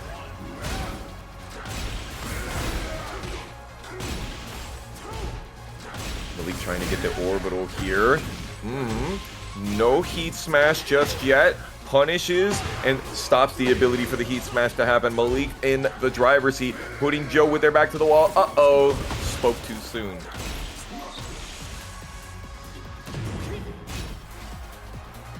Heat burst, trying to get that life back, trying to put some more flame into that cigarette. Oh, but the forward 1+2 power crush mid option stops any retaliation from Malik. Man, definitely putting Popeye arms really to practice on that custom. I mean, JoeCrush is the king of active defense, as some people might glowingly say. So an armor finisher is really in character. Yeah, it's one of the least strong raw power crushes in the game. You hear it's got a pretty high hitbox for it. It's very active, and we give it that. But when you just know that your opponent is about to walk into it, why not use it? Get ready for the next battle. Yeah, there's sort of that class of armor that is good, bad. If it's safe, obviously, you got a great move. That move's activeness is definitely a strength. You're absolutely right to call that out. Oh, we got no buttons on Malik's side. What's going on here? Oh, I think... oh, bro, shades of what we saw back in FlyQuest earlier. You know, if Malik is unable to play the match, then, you know, we're just going to go ahead and wind up on him. Yeah, it looks like maybe we had a request for Arena. Okay, Malik. this was a manually picked stage. Yeah. Okay, so they're just getting back to stage select. Yeah. So it wasn't that they didn't sorry, excuse me. It wasn't that they forgot to change the stage. It was they pressed the exact stage accidentally. And I think that we allow the rematch if both of the characters play. Actually, remind me of that. Well, we have seen it at TWT events. People, I mean, we've even seen times. It wasn't TWT, but at DreamHack, we had players manually pick it, like play around and be like, wait, are we in the right one? Then run it back. Then they picked random and they were on the same stage. So it's been a bit of a like, if everybody acknowledges that a stage was picked in error, they kind of just let it reset. So I think that's probably for the best. As long as both players aren't thinking anything happened, it seems to be a good call. All right, we're on the Sanctum here. Get your subwoofers ready out here. Pump up the bass. Ooh. Oh man, Dirty bubble, hitting on that it. particle barrier, doing that work. Oh, that is hard when he's in heat. Ooh, down back 4, what a great option to stop the armor.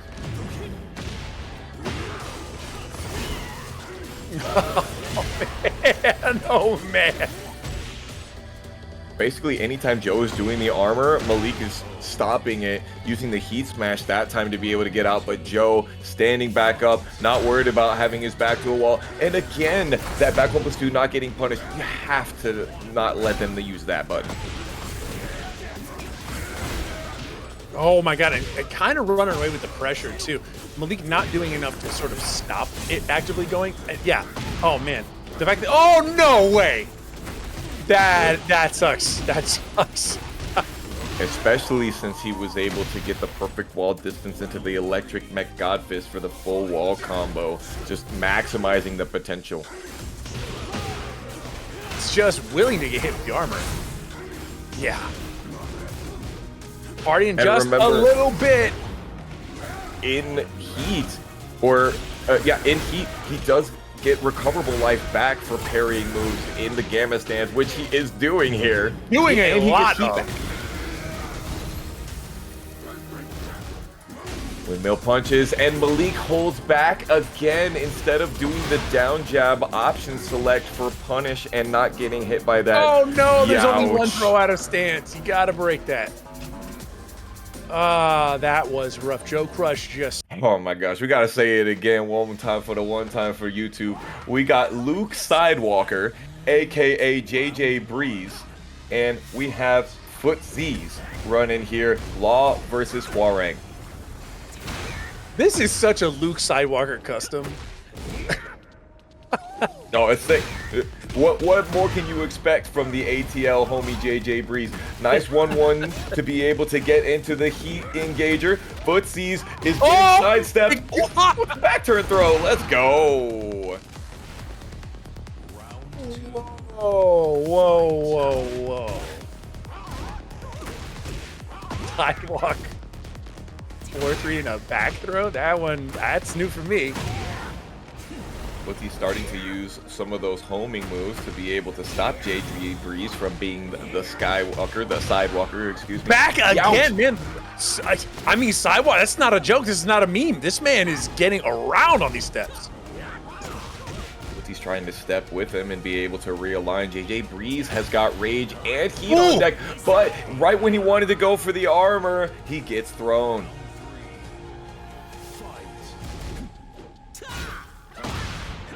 Oh my goodness, runs in there back there. Gotta love it. And gonna get a decent wall, not the full wall combo, but does get the heat engager right afterwards to continue that pressure. Ooh. Power to the people while standing 2. We're back at the neutral map advantage, and Footsies has lots of gray life to get back.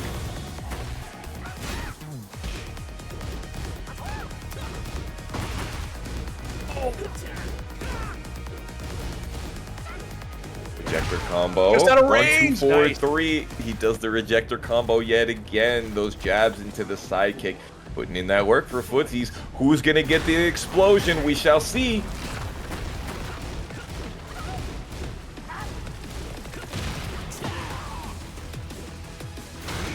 Jeez, just run up. Double Dragon Hammer in a row. Gets the heat burst. Footsie's trying to put JJ Breeze with their back against the wall. Tries JJ to goes step for the the runway sidewalk lanes. and it's not working. The wave dash. Oh no, heat dashing off of the jab string. You gotta love it.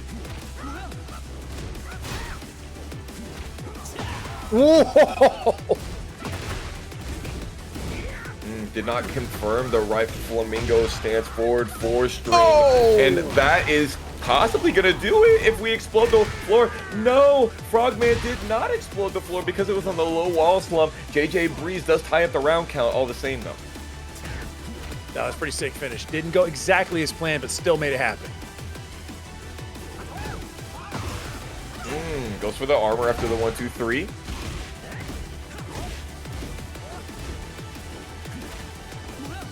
A good break.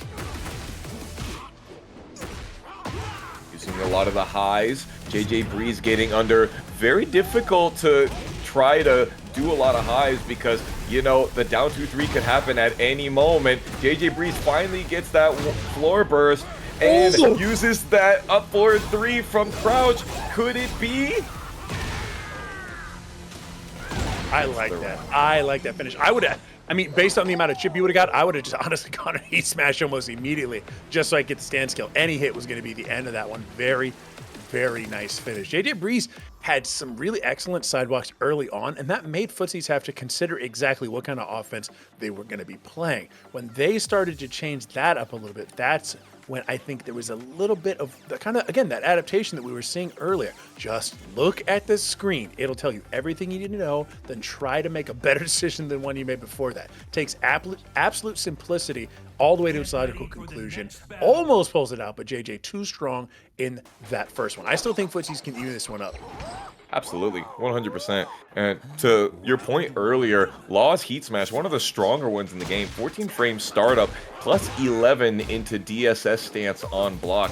So yeah, no matter what, that last situation could have been really rough. Ooh, the down forward 2. This is the JJ Breeze classic, and he's gonna get this ridiculous wall combo that Law has. What is all of that?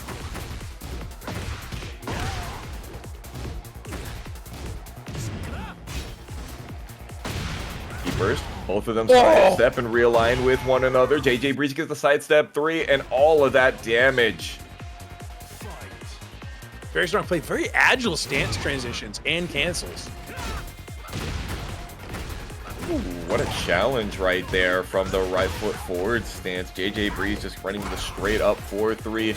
Oh my gosh, that could have been a wall flat. Footsies is doing so well on the defense right now. Whoa! Blasu? Blasu? When does it end? Oh, he didn't even need to use the heat smash. He didn't even need to use his heat at all. Just continued the dragon stance pressure. One of my favorite Tekken songs here. The running 3, Footsies really mixing the timing even at close range.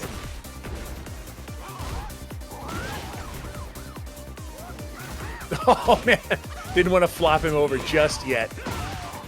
Yeah, maybe didn't think that the nunchucks were guaranteed there. Ooh, Luke Sidewalker, no duck under the back 4-3. Footsy, oh man, not getting the guaranteed, and JJ Breeze with a hard duck.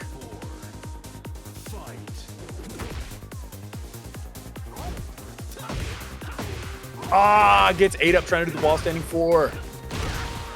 Great timing catch by Footsy with the down forward to that right-handed uppercut. One of the stubbier ones in the game. Both of these characters have pretty stubby ones, but they are very strong standing launchers nonetheless.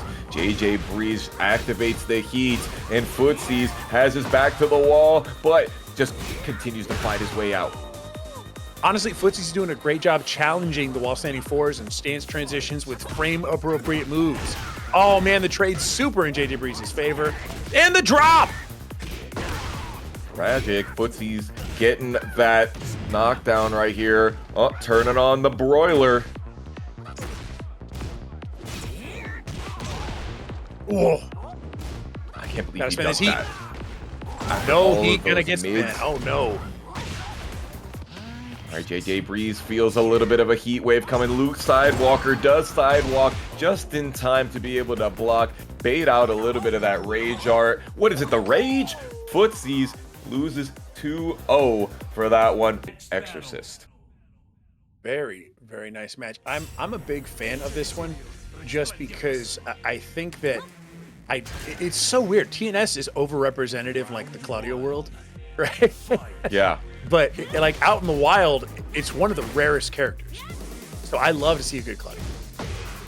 You're about to see one of the best. DivineExorcist of Mexico, Central American champion, and KingReyJr, one of the best Asuka Kazamas in the world. I will say that with my entire chest. KingReyJr finna put DivineExorcist's chest up against this wall here, though. Oh man, the ballistic pressure. KingRey taking that first round very, very straightforward. I'm feeling the tag soundtrack. I love it. One of the best soundtracks, if you ask me. DivineExorcist gets this counter hit throw. Ooh, to the running two. I know you wanted to wake up backwards. What a very interesting option he used right there, but it did get him out of dodge.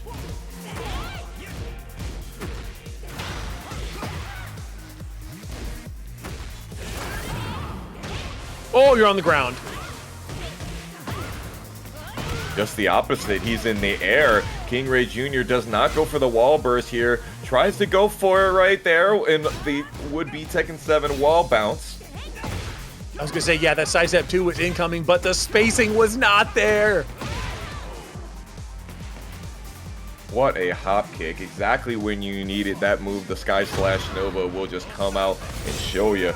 What a heat engager to start off this round. DivineExorcist needs to be able to utilize the Starburst while he has it, but the Dragon Wheel kick stopping KingReyJr's opponent from getting close to the Horde.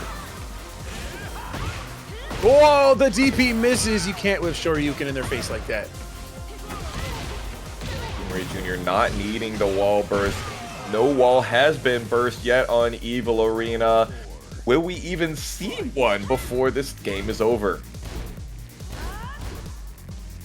Both of these characters have amazing low wall slump enders.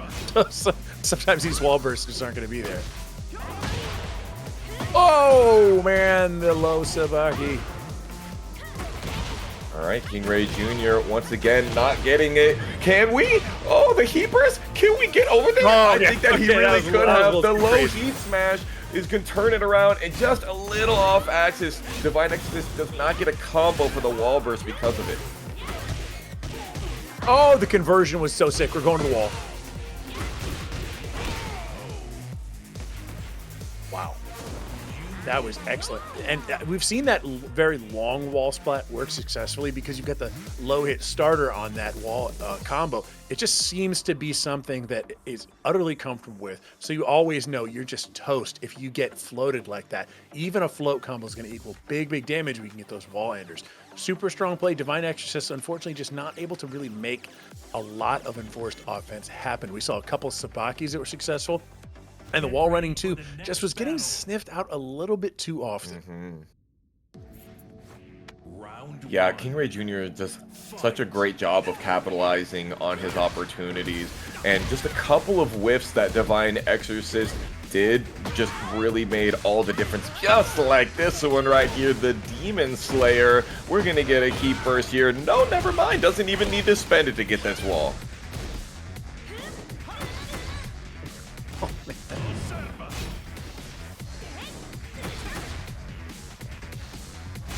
DivineExorcist not using the heat dash there, trying to continue the pressure, but KingReyJr once again using the Demon Slayer. And if this is any combo, it is a kill combo. That's the way KingReyJr works. 2 combos, you're done. Brutal. Absolutely brutal. Huh. Man, it just seems like DivineExorcist cannot lay like a fist on when it would really matter. A couple ticky-tacks here and there, down back 4-3s, etc. Seriously, just not landing things that matter. Finally, first big hit, steals the words right out of my mouth and puts them right back where they belong.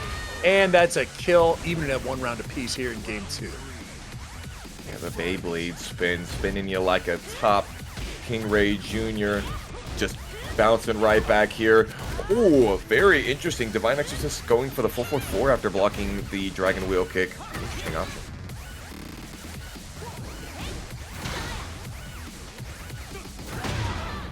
Oh man, thought to get interrupt. DivineExorcist does get the low heat smash, and that's gonna wall splat Kai. Side wheel spells disaster, and we got Naniwa plus heat on deck. No, hey, you know what? Fully for you.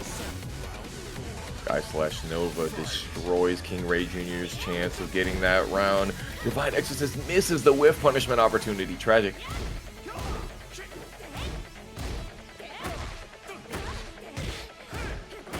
Oh man, little ticky tacks adding up. Shutting down the offense. Good flow into combo. Yes. Run them all the way. You're definitely going to get there. This is Claudio we're talking about. You know the running two is coming to break that wall. Oh, does it a little too soon. Gets hit for their trouble. That's follow up. Oh, no, that's big time plus at the wall. Speaking of walls, yes. And it's splat. It's wall broke from like 10 feet away, Kai. That was quite the break. Looking to spend some Naniwa here. Yes, there it is. Plus.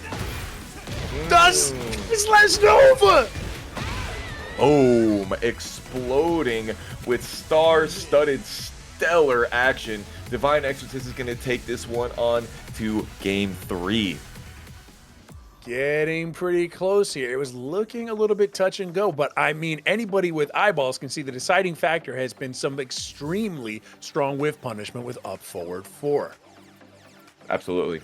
Cannot disagree whatsoever. KingReyJr had some great whiff punishment in round 1 with the Demon Slayer, and DivineExorcist is like, you know what, this spacing game, I forgot how great my spacing game is. Let me show you. Game recognized game, and you're looking kind of familiar right now. Let me show you.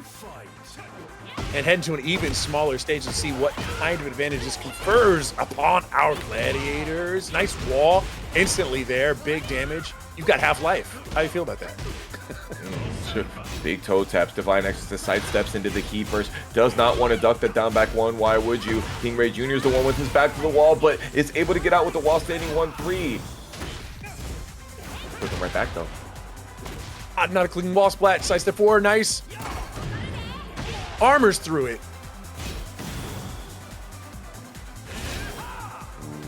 Spends the Starburst. Sure, you can. DivineExorcist in heat is able to get the back one. The Vanishing Storm. It's 2-1.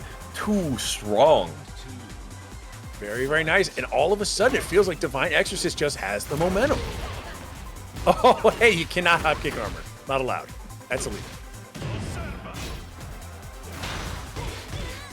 Good punish. A lot of people do not punish that correctly. Wow, that's the wrap. Jeez. Here. DivineExorcist trying to do those close range running twos and succeeding. We got that execution. Will we see KingReyJr not make it into winner's side top 8? We shall see. Spend that resource, get him in the corner, work him back. We're stepping out, we're firing back. Nice. Uses the heat dash to get out of the wall. KingReyJr does exact same thing. No punish on the sidestep too. It is -13. Very nice. Let's get that resource.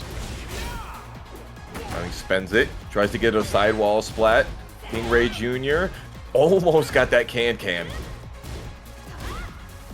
Ooh. DivineExorcist is doing a lot of jabbing right now for somebody that's in Sabaki range. Ooh, the inner strength. KingReyJr does not have rage, does not have the ability to continue his combo, but is able to keep it up. Had 6 seconds remaining, didn't need all of it.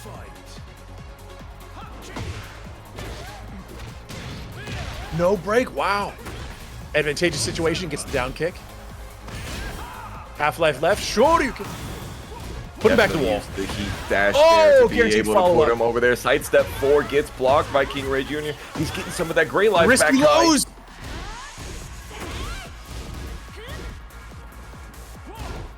Gonna have to run. Looking for the running 2 now to get some plus frames to the wall. Oh, boy, 24. Step. Oh my, what in the good googly movie? I just see, Kai? So lucky. You are Going with the tried and true, the Dragunov versus Luke Sidewalker, JJ Breeze, and this is a very explosive stage that we have here. That character, Dragunov and Law, both having the heat smashes that allow the wall burst. Oh man, he was looking for that while standing on 3 earlier. You can see him not quite pull the trigger on it. Already we've blown it up in that first 15 seconds. Blowing up JJ Breeze's health bar, that is. Oh man, getting around that nice step. You see how easy it is for Wizzy to just hop back and sit back and let JJ Breeze do his thing.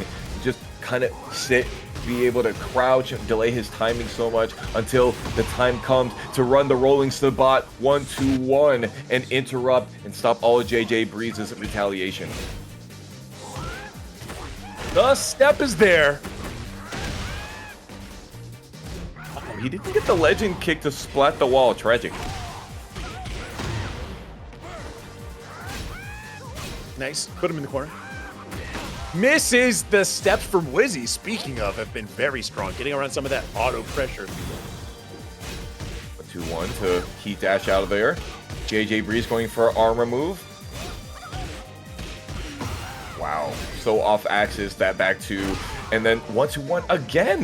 Wizzy is just getting so much mileage off the jab string, Kai.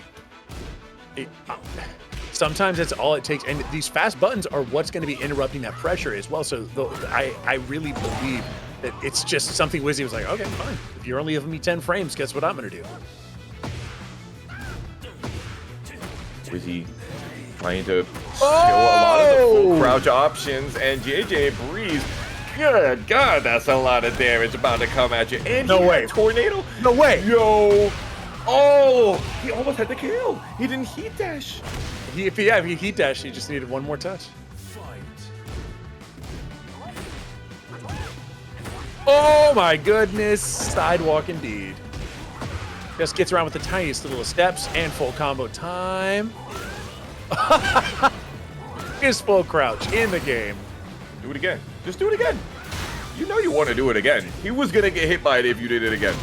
He stood right up. Down 2 gets Wizzy out of trouble. He's got rage and heat, 50% health, and now has rage, 20% damage increase. Only in Tekken 8.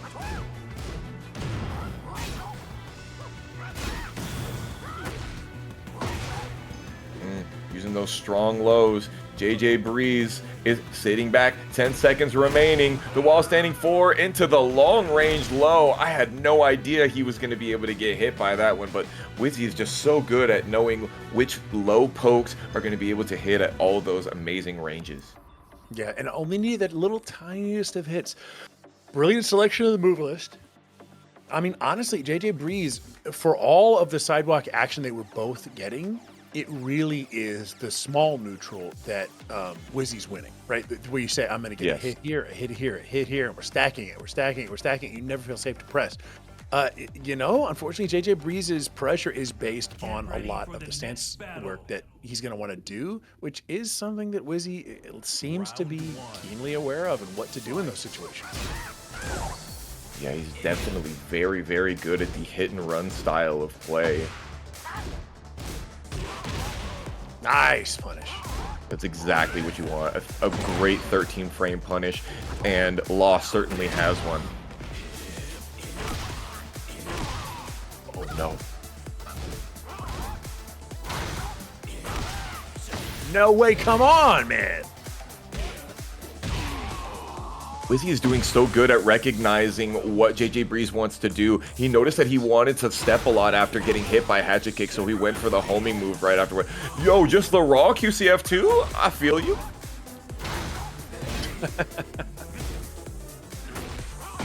Oh, man.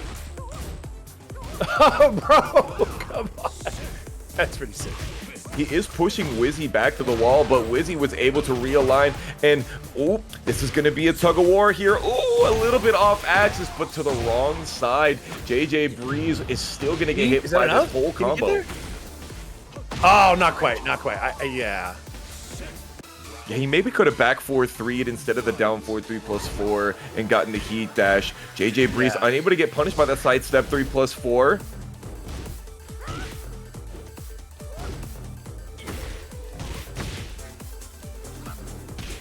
Oof, man, and again, while these wall standing fours, trying so many of them, but when you look at the result of 4 or 5 of them per round in close succession, it doesn't really seem to be causing any massive success.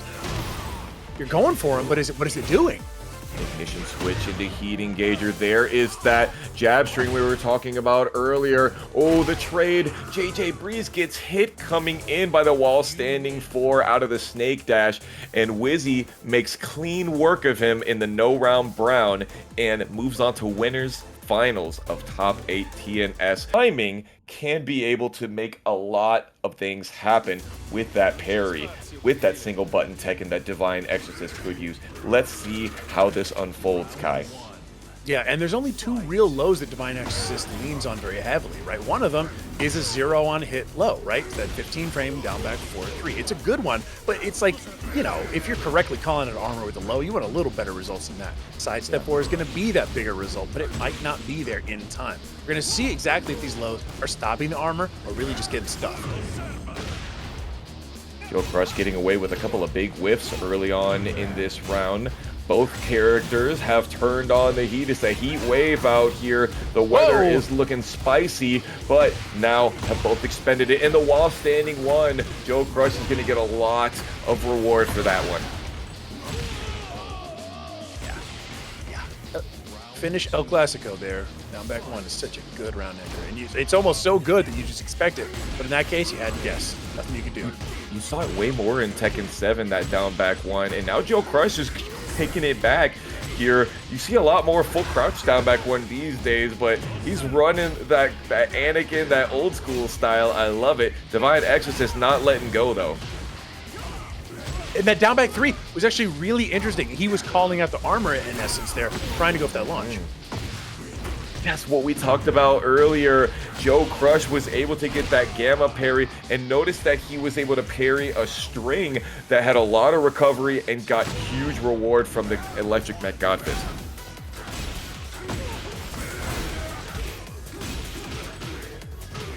Nice, stops him. Oh! Oh, no. Open blast, back 1+2. Why did that back 4-2 second hit whiff? I really don't understand, but JoeCrush says we take those. No round brown is how we're gonna get this done in game 1. This fit is pretty excellent. I mean, going the extra mile with the pipe, I think, is what really brings it. It's that kind of attention to detail, right? Take it over the finish line with the look, right? Absolutely. He's definitely smoking out there, putting on that heat, putting the flames on there, laying that pipe clean. JoeCrush, one more round, and one more game, and he's going to be able to make it on to a winners finals versus Machine Gun Wizzy, just like last week. Mike, come on, dude. Illegal mix. Hop into low. Oh, what an excellent duck, getting the starburst and the combo going. Wow. Yeah, could not quite be able to get to that wall, but wanted to save the heat smash. I think that's going to do the kill right there, Kai. What do you think? Oh, yeah, because we're getting to the other wall. Oh, no, the scaling. They changed the wall scaling, so it's poopy. Very nice finish. Yeah, run up and down 3. Now, 2 of the walls that could have been JoeCrush's downfall have already been taken care of. DivineExorcist gets a great 12-frame punish there and is getting stomped on. Oh my god, +2, and you were talking! I love the run-up crouch throw call-outs. Back 1+2, when you're in heat, one of the best things that you can do, and there's really no risk to it. JoeCrush gets all the reward. Nice. Armor. Oh, parry. Trying to get as much wall carry as possible. Yo, that was sick. Okay, didn't quite capitalize on that, but that was awesome. Oh, luckily he had his foot touch the floor at the very last moment. JoeCrush getting punished for that string and punishing back himself. No, you're not finna catch me with that guard break. I'm gonna duck it and get my kill. Thank you very much.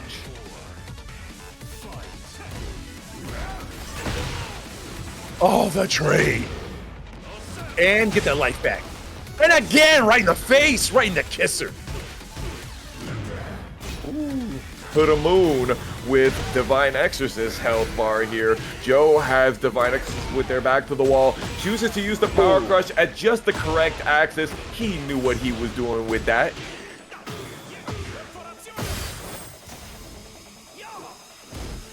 Oh, punish! No, the armor! Oh no! Oh. I think that was a misinput right there. Unfortunate. JoeCrush trying to send DivineExorcist to the elimination station. Good punish. Good punish. And gets the starburst for it. Uh-oh. Very nice. Good interrupt. Oh, sheesh. Yeah, that definitely would have gotten Joe something important. Runs the heat first, turns on the heat. DivineExorcist with his back to the wall.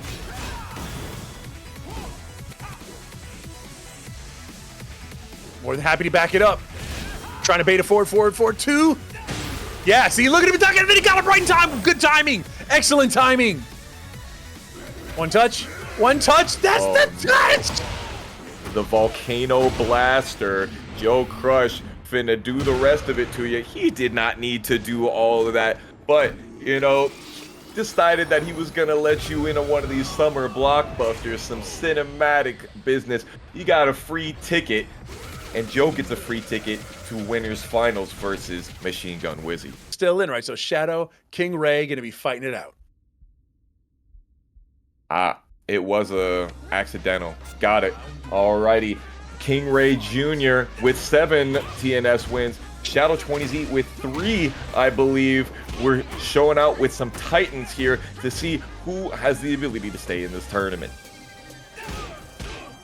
Whoa, the float. Go, that's a dog hair, right? That it was close. You try to float while standing 2, you could be asking for trouble. Absolutely. Shadow 20Z trying to give KingReyJr a bit of the hair of the dog that bit him right there. But so far, still playing in that stand-up poking game. Does get the counter hit throw. Get up.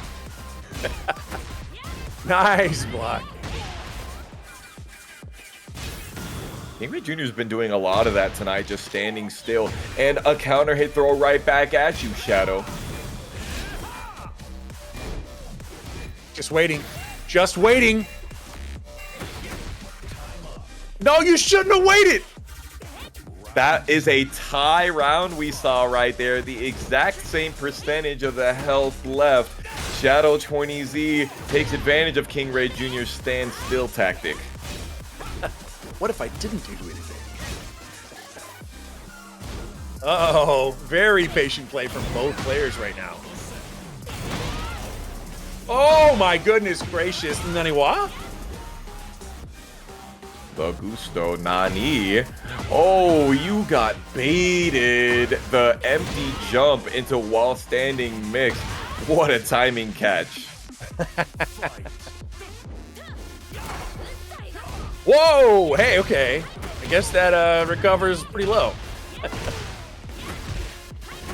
You can say that again. KingReyJr showing Shadow 20Z how it's done. And the throws are really working for both players right now. Oh no, the drop, no way.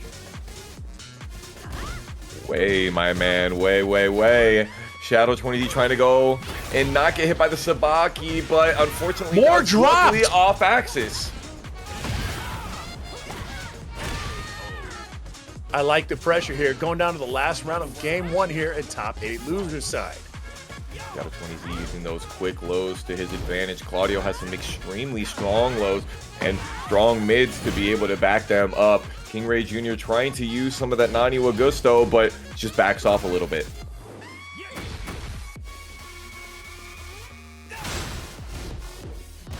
Nice, I got one of those too.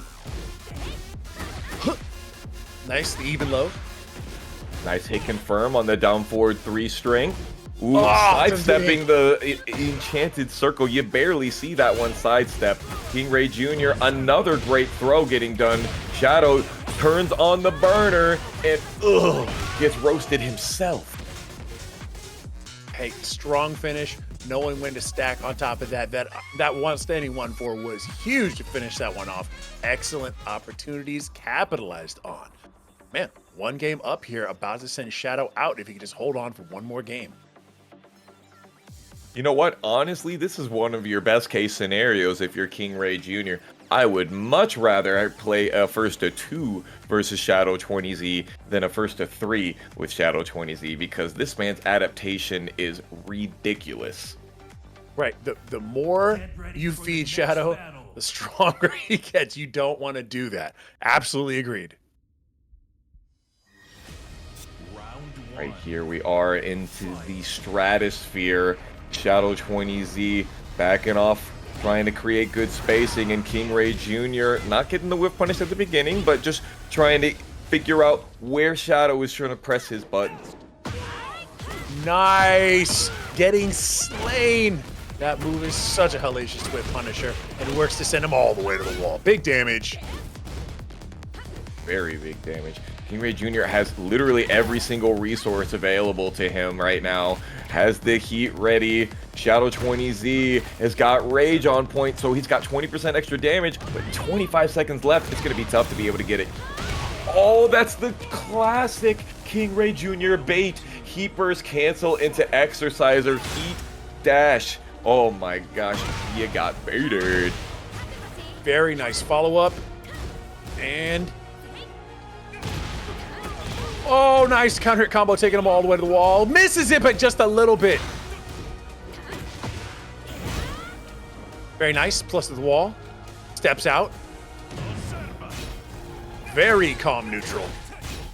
A lot of back threes, Nice, and then the Shoryuken's Starburst under. Shoryuken. You cannot Sabaki or parry aerial moves in this game, so that would have stopped KingReyJr. from getting any of that parry. Sidestep 4, he almost got the wall, but shoot, with that damage, don't even need the wall. Oh, and the pickup is there. ReyJr to finish it.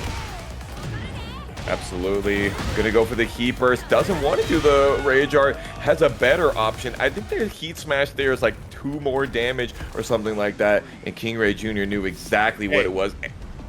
If anybody's gonna know the character, it's gonna be this kid. Nice whiff punish. Could have gotten the launcher, but getting into heat in this situation is definitely what you want as well. That's a heat dash. Man, oh man, did that ever sting. Almost got him with that long range low. KingReyJr. has rage and he gets Nice the 12 punish. frame punish. Very nice. Oh my goodness gracious. No way. That's a damn shame. Okay, all right, that was pretty sick. That's pretty sick. As far as panic moves go, that one was pretty bad. It's one of the things that we know about KingReyJr. He will sniff out those jab retaliations, and that is a no round brown eliminate. You see the Reina here. Maybe we see less usage of the power crushes because, as you know, if you power crush against King and King doesn't throw, it could be big damage for you, guaranteed. Let's see if we see any of that as this loser side top 8 match unfolds. I mean, we're seeing electrics, ones and down forward ones, classic small Reina, right? Then it starts to stack up after that. Excellent armor. Very non-committal data gathering right there. What a great duck and punish into the stagger. crumpled stilt skin. Shout out to my boy Saint Cola. Pastel Tommy in heat as well as Jesandy, but it looks like Jesandy's trying to extinguish their abilities to move further. Oh, man, and that puts a wrap on round one. Jesandy more than enough damage to finish that one off. Armor is definitely going to be a big play. Also in reverse, getting in between those forward 4-2 options with the armor that you can choose to pull the trigger on. The only thing that really beats that is the low, and that's not really a counter hit option that really means anything. Ugh, drop the leg on him. That right? What? I am a psychic. You're right, brother. We were both just talking about how great that power crush is and how Jesandy was using it so well.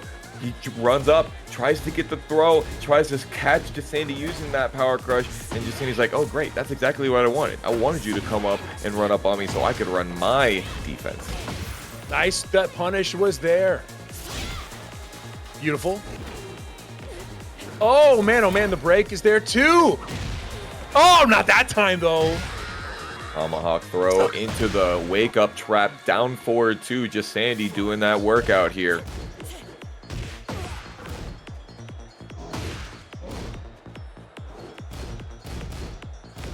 No 10 frame punish on the down 4-1-2. Ooh, delaying the second hit of the counter hit string, Kai. Oof. Oh man. Just letting it rock from max distance. It's getting a little belligerent. And the duck is on point. That was such a strong performance. Pastel Tommy, man, just did not have anything for that. Jesandy was so ready with King's tools to answer the Reina game plan. You want to 4-4-2 me, armor's going to eat everything of consequence, right? You want to come in here, I'm just going to press it at neutral. It's going to make sure you can't do anything to me. 4-4-2 me when I got this on deck, no chance. We're going to see, maybe we say character change, because that was like complete character response. I know what you're going to do as this character, and I'm going to shut it down. So does that mean you change your pacing, or do you just say it ain't a Reina day? I think that Jin could be a very good character in this situation. It seemed like Jesandy put himself in the spacing that a down 2 would be really great for, and a down 2 is able to beat that armor in a way that maybe the hell sweeps are not able to. But Pastel Tommy says, no, I'm going to stick it out with the Reina all the same. Gonna see if we can wake up here with the espresso aggression out here on Ortiz Farm.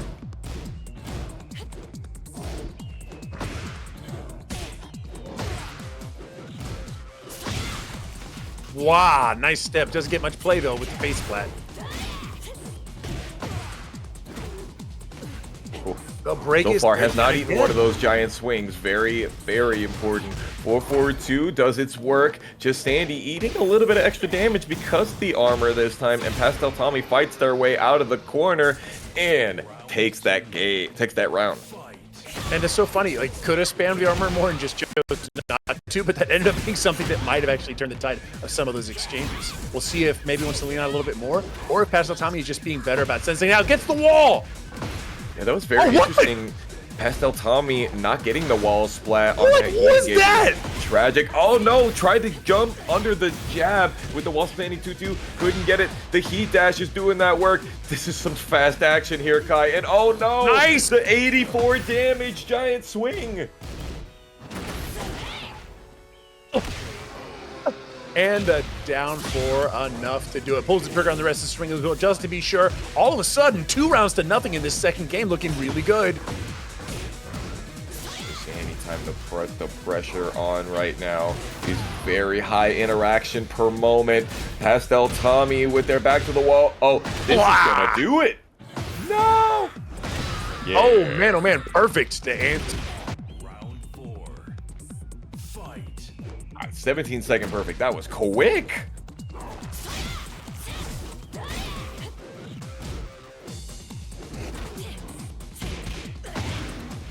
The long-range wave dash not doing all that work. Both of them go into oh no, yeah, they go for the armor. Jesandy choreographed the 4-2. Did we do that here? Oh, breaking the armor. No, sir.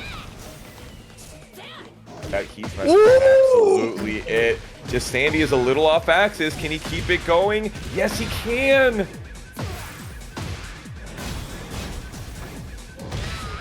Yo, the timing switch up, and all of a sudden, Jesandy's looking to put this one to bed. Okay, Hell Sweep. Running those risky attacks now. Gotta put everything on the table. The punish is there. And he gets counter hit. Pastel Tommy has lots of life lead right now. Ooh.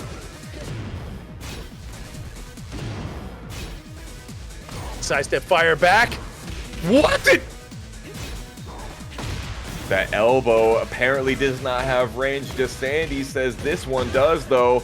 Maybe can get over to a wall. Not quite. Get up! And no more heat on the board. One more hit.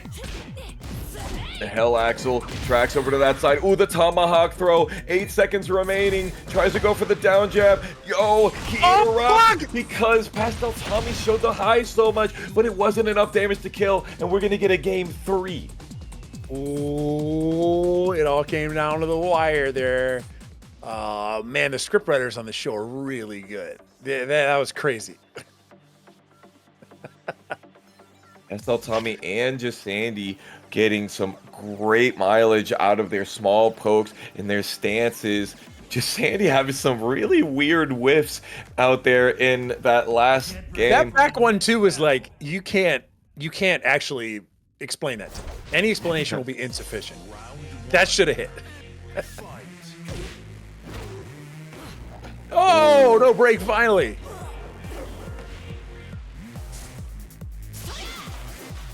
Jesandy is setting up shop in the middle right here.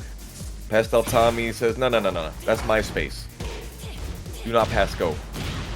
Oh, man, and again with the unbreakable. Oh, holy smokes. That, if okay, you do that, a little bit of realign, you can get this that. wall burst, and he does.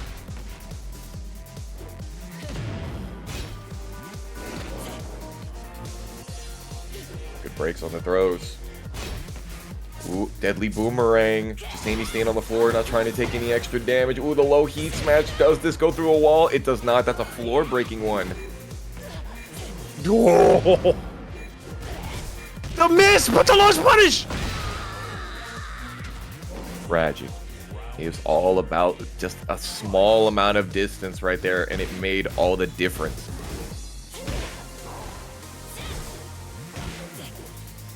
A lot of empty Sentai right now waiting for that armor. Oh! Yeah, I caught Pastel Tommy aerial. Ooh, speaking of caught, you're getting caught with the window open and the heat is flying The trade. Very nice, but misses the wall combo. Big heat dash right here. No wall to be able to burst. Oh, you can't sidewalk that. When you see the moonsault coming, you have to be able to jab and float. Jesandy doing that work out here and is 1 round away from sending Pastel Tommy to the elimination station.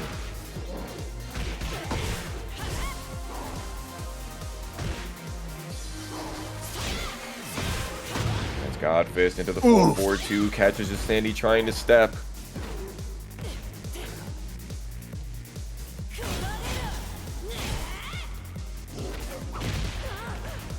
Nice, Sue. Throw again. Oh, we are running those tomahawk or giant swing. You got to guess properly because it's a really difficult one to visually see. Jesandy getting hit on the floor a couple of times. Down pulls he the tried trigger to on a duck the punishable second move. hit, and it's nothing but mids, Kai. Nothing but mids. Oh, I said, all right, enough of that.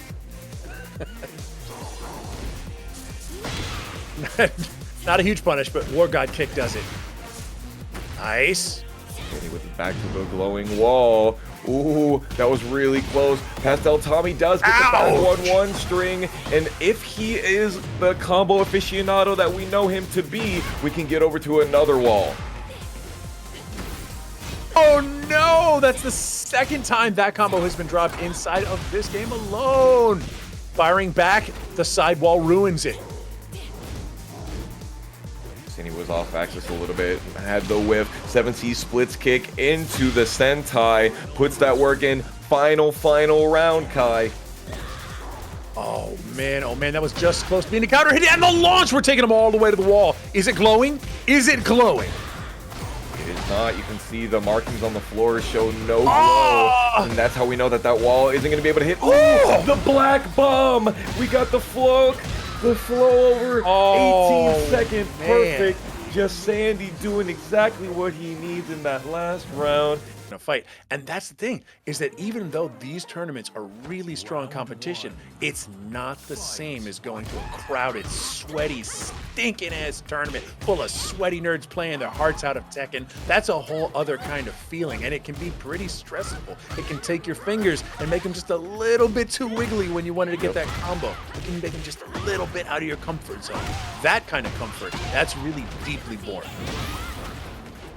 But honestly, that's such a great analysis right there of what could be happening in those offline tournaments. KingReyJr here getting some great forward 2 into all of this damage. 34 seconds in that round is all it took to get JJ Breeze to bleed that first blood. Making me bleed my own blood? Nobody makes me bleed my own blood.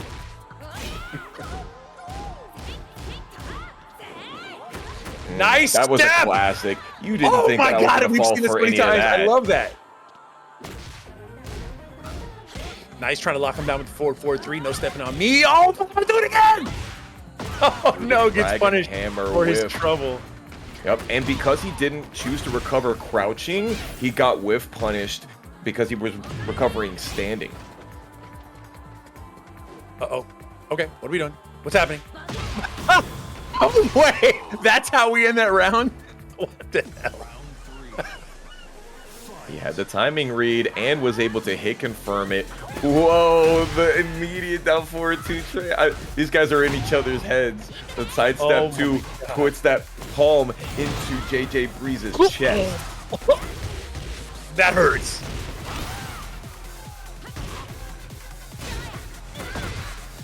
Nice response.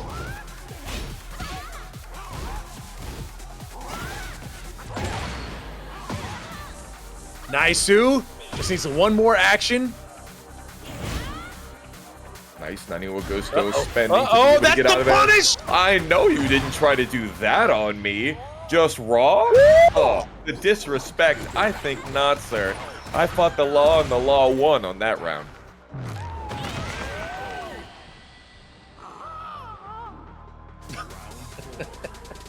What a finish to that rage art. You gotta love it. Ooh, big punish. Nice to punish into +2. Doesn't capitalize. Oh, no punish on that one. Yeah, and no duck on the wall standing 1-2. JJ Breeze getting hit by a lot of these lows and doesn't have the ability to get any of this recoverable life back. There's a lot of standing still happening right now. Oh my goodness gracious. Luke Sidewalker, the chosen one, shows his face. He knows the text. Ooh, didn't get the counter hit right there, but KingReyJr does get the down 1+2 into the guaranteed follow-up. Back 2 happening. JJ Breeze continuing to try it out, but back 3, the dragon wheel kick, spitting KingReyJr's opponent over to that wall. Just need one more time. He's got the resource and heat. Oh, the resource is spent! Get stuffed! Whoa! Long range sidestep 3. JJ Breeze is trying to make KingReyJr make a mistake. JJ Breeze doing great sidestep blocking instead of sidestep walking.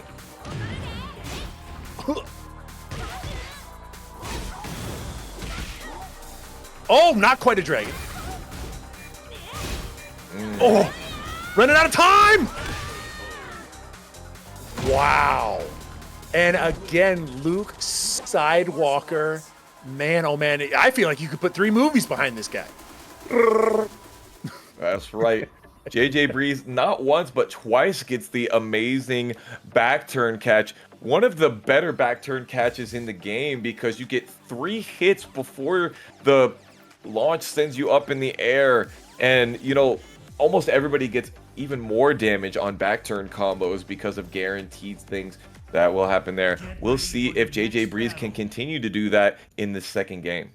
All right, big stage this time. How's that going to play in? We're about to find out. I honestly feel like JJ Breeze benefited much more from the small stage, as King Ray seemed to be more comfortable getting back down into the corner where a lot of the action was happening. Now with no walls really in play, we'll see exactly how this can work. KingReyJr is really just, you know, I'm going to neutral guard. You're not going to hit me with these lows. Oh, you are going to get hit with those, though. The magic 4-3. Oh, my God. All the damage. It pushes a button at just the wrong time. Gets lit up. We'll open a can of whoop ass on JJ Breeze. The 1-1 string into the long range low. Oh, not quite. Catching JJ Breeze trying to do a lot of sidestep blocking, and he is succeeding with that defense, but unfortunately the Sabaki doing that work for KingReyJr and getting him a launch.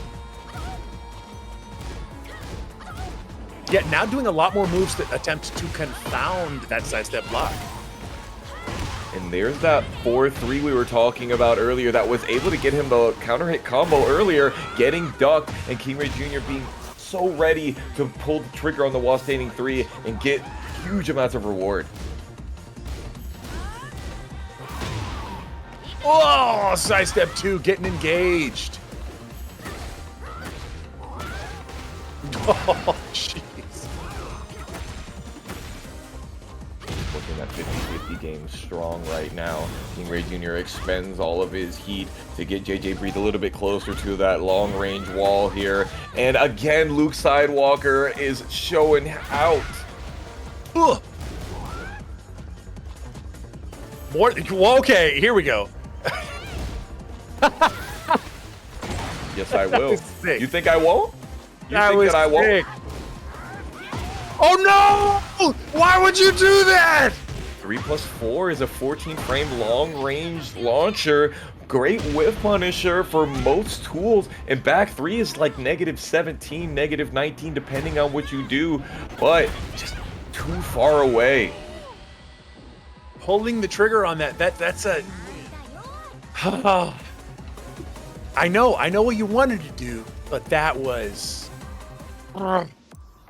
Unfortunate for JJ Breeze to unfortunately go down with the very, very punishable high there. So we're going to send this all the way to game 3 here in our losers quarters side. It was this close. Honestly, it was this close. I really do think that stage benefited King Ray more than anyone. We're going to see if that still plays in Ortiz Farm. No, we're back to perceptible walls. Balcony breaks and a possible wall burst stage later on. Ooh, KingReyJr gets the basically what looked like a just frame low parry there on JJ Breeze's slide, and wow, all the damage.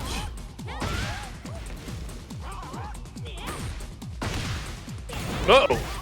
Whoa, very nice. Those toe taps trying to run the full crouch. We got own. players trying to prove a point right now. Yeah, he's like, I will full crouch run up me? in your face and I'll full crouch you. KingReyJr does get the great wall standing too and gets that first round.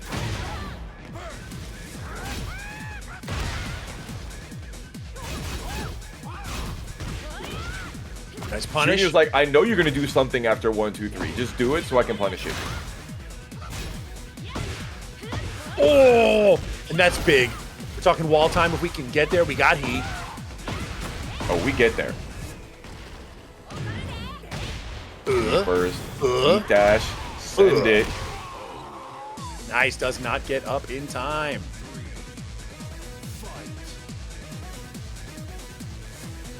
Oh my goodness gracious!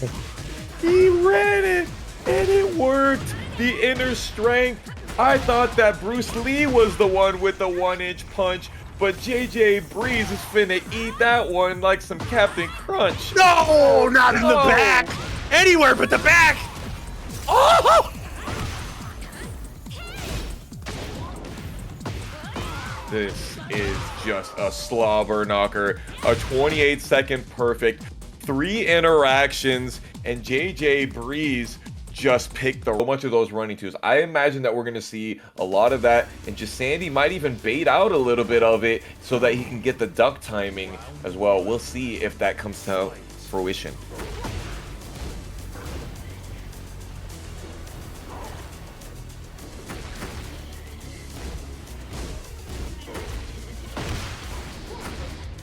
The homing move and catches DivineExorcist stepping. 15 seconds in, and Jesandy is a little bit down in the life lead. No punish on the down forward 1-2. We've seen that go unpunished lots today, Kai. Yeah, honestly, and 10 frames is nothing to sneeze at, right? Like, just get it in, get a little damage, get the plus frames. Fire back. Oh, speaking of firing. Oh! Jesandy unfortunately couldn't get the sidewall combo. Neither of them could get the sidewall combo. This stage is dastardly for that.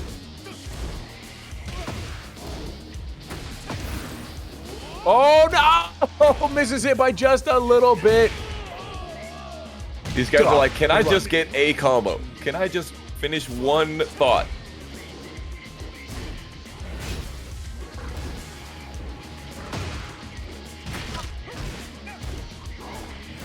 Ooh, no punish on the low, but he did block it. No punish on the power crushes. Just a little bit off in the timing. Tails right over, and he gets the back throw! One of the most damaging back throws in the game. DivineExorcist getting shouldered into that wall splat. God. That is a splat that you can do something with, Jesandy said.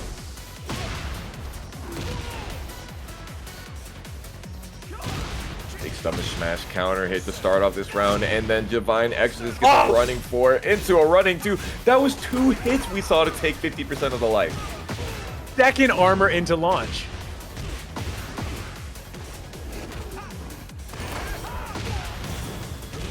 Yo!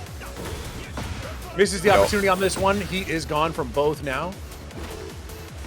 Ooh, giant swing, getting broken by DivineExorcist. The arrow just flying right past them, Robin Hood style. Oh my goodness. We can get a Rage right here? No, doesn't want to spend it. Again, he does Willing that. to bet on the button, and it worked! Jesandy taking game 1 with this cinematic finish. Quite the call out. Knew you were gonna push. He did have 2 rounds to play with right there, and with only 14 seconds remaining, DivineExorcist had very few opportunities to be able to get the life lead back, and Jesandy just so good at knowing that there was going to be a sidestep button right there, and there absolutely was. Now, we've got California versus Mexico here, and I'm thinking, you know what's interesting here? It's Jesandy who's playing the luchador, and DivineExorcist who's playing the non-Mexican character. He's playing the Italian character. Italian. All right, man. So either we press rematch. No, we didn't press rematch because we got sent back there. So we just happened to get the stage. Down 4-2-1, counter hits. We're going to sidestep and realign a little bit. No, we're not. Tries to get the black bomb finisher, but can't. Ooh! Get splat head. That 4-4, low crushes and homing wall splat. Great work. DivineExorcist uses the heat, tries to press forward, and again the down forward 2-1, and this time gets a huge on-axis wall combo. Oh, he misses the kill, but still gets the guaranteed damage afterwards.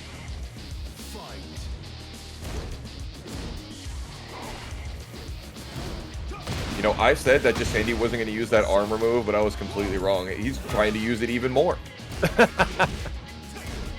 It's like, until you prove to me you can beat it, I'm going to do it. Oh, nice, and spin-a-rooney.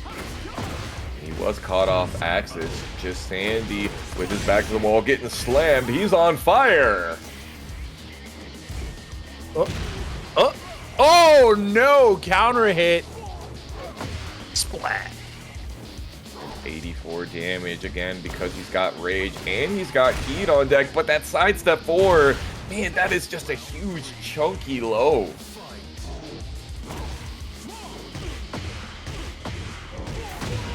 You don't know how to get that. He could have ducked and being able to not get hit by the second 2-1, but you're +7 after 2-1. Very difficult to deal with, especially when King is at your back. Got behind him and he gave that man everything he got. Gotta say pause, Granddad.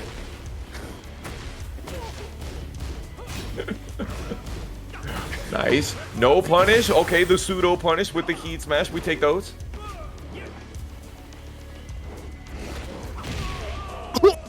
Right in the face. I think he took his hand off the stick for a second right there. Didn't have the ability to break the throw. Does break this one though.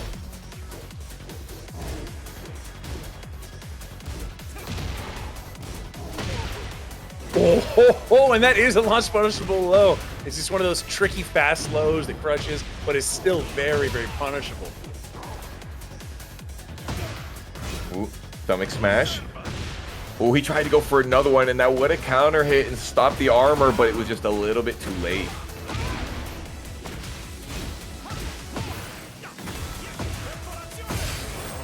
Oof. Hey, keeping this one competitive. DivineExorcist not ready to go home just yet. We're going to see if that's true.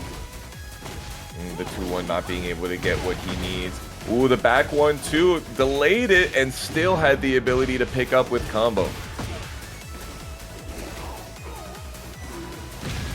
He's done that mix every single time he gets that ender. He will do crouch dash. It's just the timing of the crouch dash that makes it really hard. And of course, it's a true 50-50 when you get hit by the wave dash throw and the 4-3. I caught you ducking. DDT. Dynamic dinner time. My man Jesandy is eating. Chipotle stuff. At some point, somebody at Chipotle was just like, you know what? This is actually getting really great returns on this. Maybe we should just like go whole hog on this. Yeah.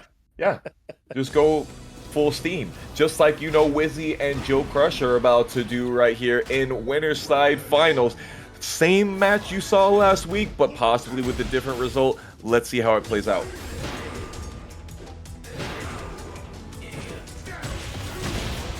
Oh my God, pulls the trigger on the down 4-2-1.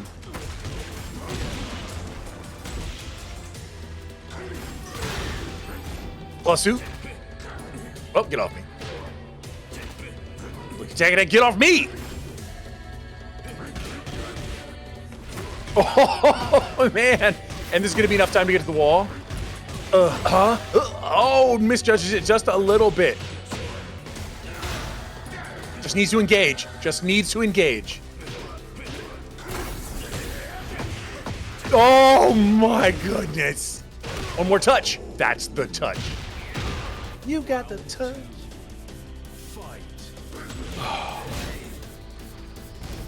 All right, working it in. All right, excellent. Pulls the trigger on the full string, and the punish is there. At the wall now. Watch out. Watch yourself. Nice. Pulls the trigger on the last bit of the string, and that's going to be wall action. It's adjacent to elevator action. Show me what you're working with. Ooh, very great opportunities here for Wizzy. Get up! Joe just stays down. Pillow Princess strategy. Hello. Nice. Senses it out, and Wizzy coming out ahead early, looking to secure game one. Well-framed punishes, we got those. Dragunov, well known to have an extremely good wall-standing punishment game, and Wizzy is showing that he's got those on lock.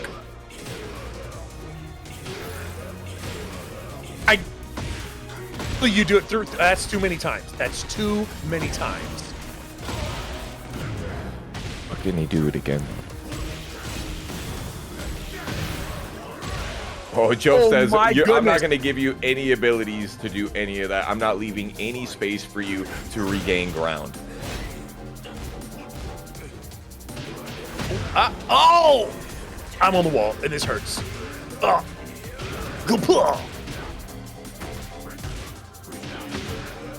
Oh my goodness. Kill, crush, destroy. Got away from one wall just to get by another wall. My toe. And JoeCrush takes the L in that first game, 3 rounds straight. What was the story of JoeCrush's defeat there?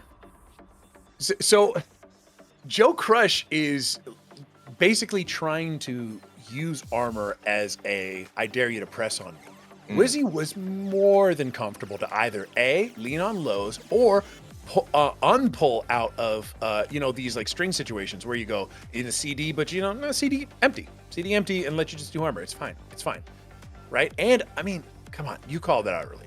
The 1-2-1 at the wall there at the very end, that was just that was so key. These little tiny moments where you're not giving JoeCrush the opportunity to say, I've got a pause button. You don't get any pause button. I'm running the game plan. Wizzy just is dictating the pace, and JoeCrush's attempts at interrupting it with Gamma Howl and armor just aren't working. No, but we definitely saw a really good momentum shift in that round 2 where he just was like bam, bam, bam, bam. And continue. That's the JoeCrush that we know. We know him to be able to put on that pressure at 500 horsepower, 10,000 RPM. He can do it. And Wizzy is able to keep up with the best of them at that high speed. Yeah, and I mean, the execution was there. The choices were there, right? We saw forward 2 into, Indigo Sparks. That was sick.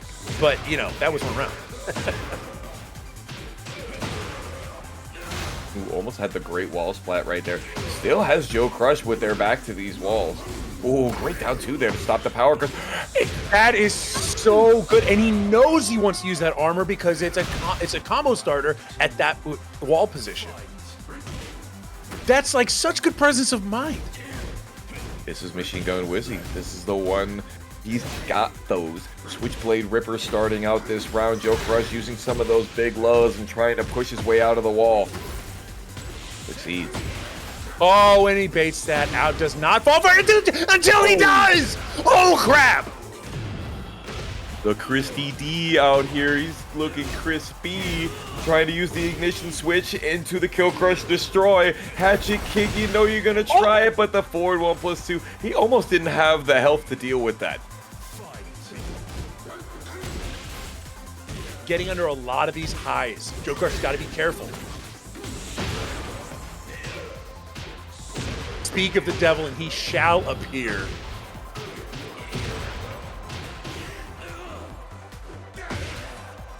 Way too off axis for that, but JoeCrush was able to get a punish. Ooh, the Tundra Slash back 4-3. He still gets even more combo? No! That was sick. That was super sick. It's really hard to get a sidestep punish on the JoeCrush, on the Heat Smash from Jack, and Wizzy just sent it. The armor is actually working out, like just the real armor, not the gamma armor. It's funny that that's what's actually working to get him off him. Yeah, we talked about earlier how active it is. Ooh, does not get the heat burst pickup after the punish! dash. Yeah.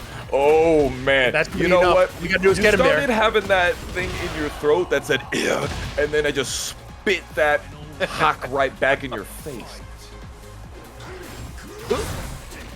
Okay, very nice. Not the right punish though. He could have had the punish because it was a power crush. It's minus 13, so he could have been grab punishable. But yeah, it just wasn't tight enough. Punish is not there. Nice, gets under it, and again getting under the highs. Yeah, a couple of missed punishes for both of them, but Wizzy was able to break that chain ignition switch into some extra. JoeCrush accidentally stops, and Wizzy lets him do it. Yeah, he's gonna look to smash. Oh my goodness gracious. You already know what's about to happen. JoeCrush about to say, aye, aye, Captain. We're going on to game 3, and we're going to be tied up. My my goodness, this one is a bit of a back and forth affair here. It's anybody's game as we're looking even in this best of 5 set. And I honestly thought that Wizzy was starting to establish a rhythm, but JoeCrush did not let that one get away from him. That was a clutch one, to say the least. That low parry was exactly where he needed to be able to tie it up. And gosh, those power crushers were really working out for him. I know you just said that, but it really is what was making the difference for him. Yeah, it's bizarre because in every other matchup, the Gamma armor was a real game changer, and this one is almost a non-factor. And just the regular old, armored attack is actually working as intended. It's bizarre how it works like that. Sometimes a personal matchup is just a matter of a few frames worth of time and expectations. And again, holy crap. Trying to go for some of those gamma reads and the down forward to the classic, the programmed uppercut. Yeah, I really like that decision at that range. We've been seeing a lot of preemptive and predictive stuff from Wizzy on there, but I think JoeCrush is willing to say, like, if that's really what you're going to do, maybe I need to put a little fear in you. And definitely, you should be afraid as Jack using down forward too, because the back 4-3 Tundra / Whiff Punish is extremely strong, but you gotta believe in your reads, and Joe certainly does that. There we go. There's the Gamma with the first real dividend payout in this entire set with these two. Right, tries to get it, but backdashes out. Wow, Wizzy being I so feel like we're patient. gonna start seeing some throw counters to the Gamma help.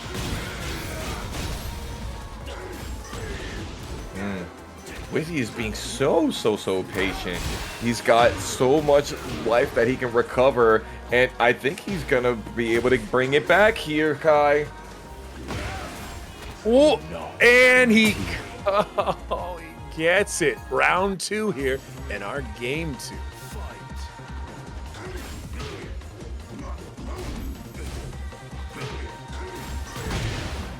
More of these Gamma how raw transitions, and it's not just that he can be able to parry something and get a follow-up. He can just go raw and just do whatever he wants afterward. No 14 frame punish on the 1-2-1. I'm sure he meant to do that, and he could have had a heat smash punish.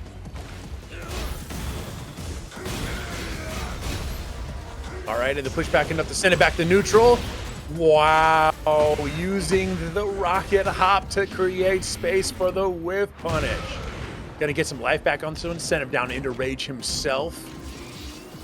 He's not going to be able to kill here with this one, right, Kai? No, and he's gonna get a little bit of life back that makes the combo out in the open possibly not be able to kill it. No, he's got rage. What am I talking about? He's got a rage art. This one's gonna be El Simple. Very simple indeed. You just do it. Down 4-3 + 4. It is such a good, strong aerial spin, and Wizzy allows himself some extra room to play with to be able to try and get the game lead over JoeCrush. I'm gonna say strong, but this big open stage is, I think, favoring JoeCrush. Gets under the high. That's been what's been paying the bills for Wizzy in this set. The awareness to just know to go for it. Sometimes you don't want to pull the trigger on the down forward too, which is the best option, unless you do it right there, because it's a whiff punish. That is the longest range down forward two in the game, if I'm not mistaken. Unless you count the bears, yes. Ooh, Yes. Tundra / Heat Dash, doing that work. And look at all of this damage, Kai. That's pretty nuts. That's pretty nuts. All right, last chance. Fire back. Oh! Pulls the button. Spends heat, gets a little bit of life back, makes it so it's not a one-touch game. Oh no! And with the rage art, this is gonna put him down in a place he does not want to be. I Only think that 4 could do seconds it, left. Kai. It's going to be really close. Oh my goodness gracious. I thought he had too much life and the scaling wouldn't be there, but I was wrong and JoeCrush was right. 2-1, getting real close to taking this winner's finals over Wizzy here. You know, there's a reason that a lot of times when you look at those big Twitter clip combos and you're like, oh, it ends with a rage art. Of course it ends with a rage art. It's going to be the thing that does the most damage at the very end of the scaling. And if there's one person that we know has those optimal combos, it's JoeCrush. Now we're going to be going to Sanctum here. We've got some hard wall breaks. Both characters have heat smashes that will go immediately through those hard wall breaks. Let's see if that ends up happening. All right, in we go. Oh my, immediately with the wall standing one. Just rips it. Here we go. This is going to start off that crumbling of that wall. One more wall break and we can get it. Wizzy does get all that recoverable life back with the Tundra Slash here. Immediate expenditure. Oh, geez, the break is there. Wow, the response. Having a full wow, high risk maneuvers. This heat planner, very launch punishable. Oh, I knew you were gonna go low right there. You could have had the wall splat there. There it is. Oh my goodness! Just do it! Boom, hail slicer. Yeah. Oh, just wants to do it old-fashioned style, and that works for me. First round here in game 4. Yeah. Already downstairs after that hard wall splat. JoeCrush did not do the third hit of the full crouch string. He could have got the launch if he had just committed to the last one. My goodness gracious. The smooch is very close range. And the down 4-2 is going to spell the end of this round if he can spend the resources.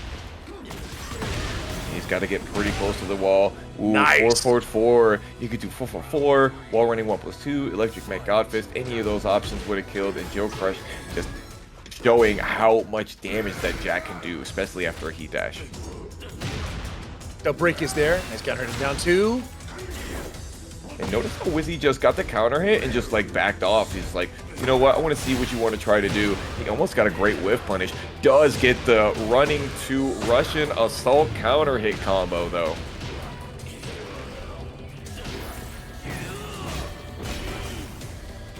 Nice, still puts him in the plus situation. Burst to get out. We get +5. Chopping him down. Ooh. What a scary jab. And then a backdash to be able to get the Tundra Slash whiff punish yet again. That's the Wizzy special. Ooh, big start. Oh, man. And we're going to collect some damage here. Wizzy's not worried at all. He just literally moves his way out of there.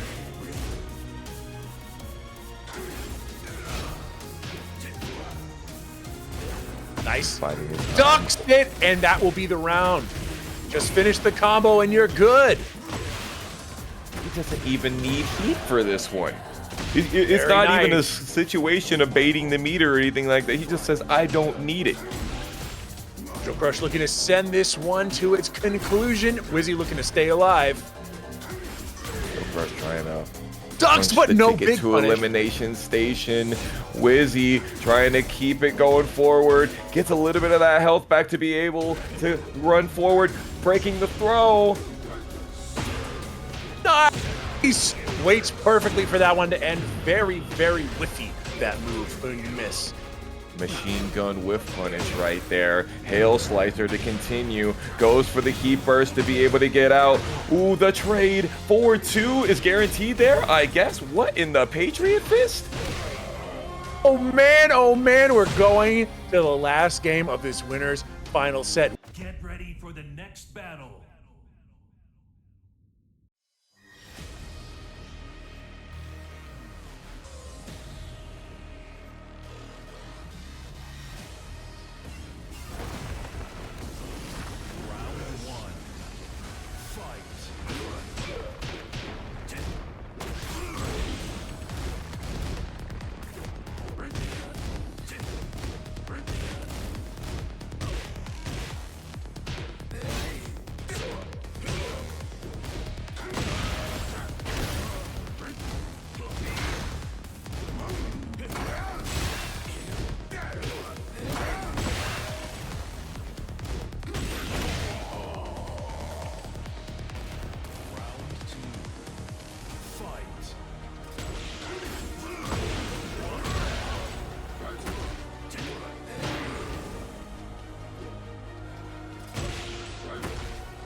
Hey, backdoor her Nexus subbing. Appreciate you so much for supporting Tampa Never Sleeps.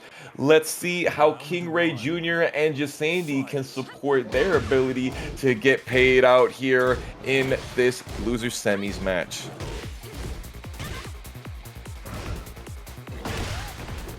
Oh man, what is with KingReyJr's Stonewall Jackson act today? It's a lot of just like standing still. It's all about timing in the game. If you think that the opponent's not going to go low and you like the spacing that you have, neutral guard, not a bad idea. I know Aiden from the Boston scene was talking about that a while ago. Jesandy talking about getting some of this action going on. And now, if you block the first hit of King's down forward 1, neutral guard will actually not stop you from getting hit by the second hit. And that actually may have been a factor in that last round. Nice punish. Good break. Good break. Ooh. Oh, confirms for the kill. That was really, really smart of Jesandy right there. He whiffed the first hit of the forward 2 in the punish for the back 3.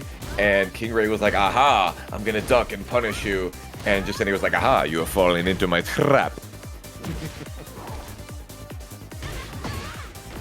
This is like,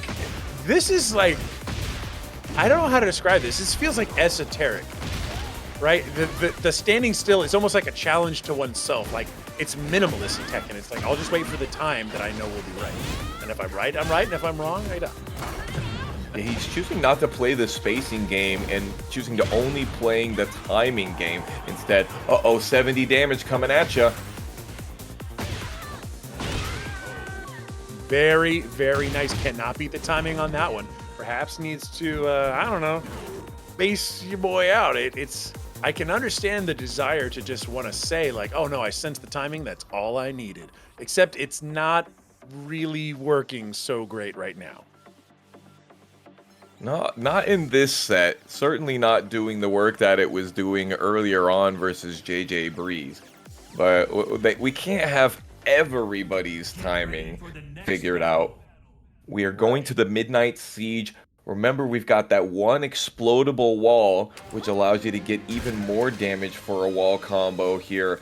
Let's see who's able to explode it first.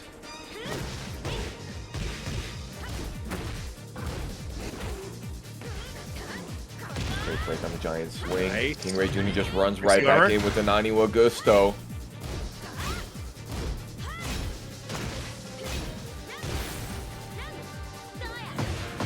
Oh, and the punish is there. Not quite a combo, though. Oh, no, this hurts. Who needs combos when you have 84 damage grabs? Oh, my goodness. Oh, get off me. If there's one person that knows how to deal with King's grabs, it is certainly KingReyJr. However, that spacing on the down 1+2 just was not quite right for KingReyJr. What a step! Oh, my God! Get up, get up! Ah, doesn't hit me from the down back 1.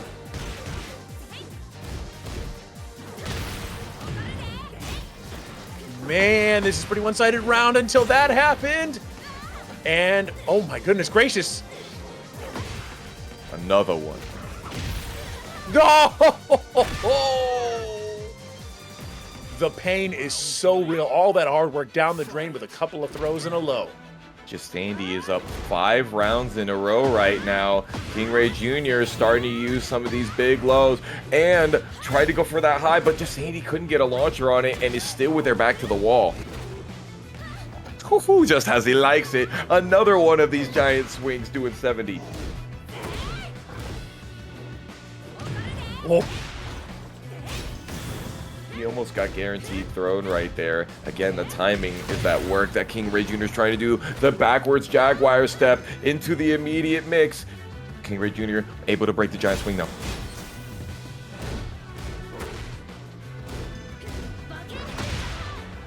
No, and you pull the trigger on it anyway, and you pay the price. 6 straight rounds, an extremely confident performance from Jesandy. Thus far, No No snuff there. Just some of the best players in the entire country. And we shall see if they have prepared him. Jesandy versus JoeCrush. This is going to be a 1-to-3 set to see who fights this Machine Gun Wizzy. Wow.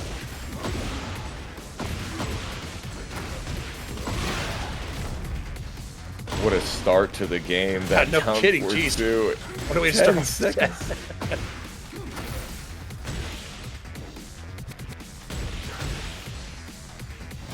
No way, no way. Way. It's gonna happen. He's just waiting for the last time. Can't believe it. I can't believe it. Going. And we get some life back. All of a sudden, this is real. Yeah. Now we got ourselves a little bit of life to play with there. No. He wanted to slow parry it, and he's like, stop, stop, stop. These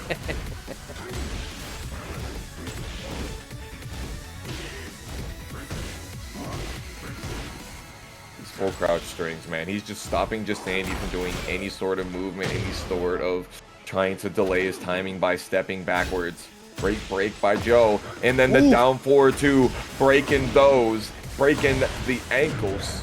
Brace, thank you so much for the raid for 5.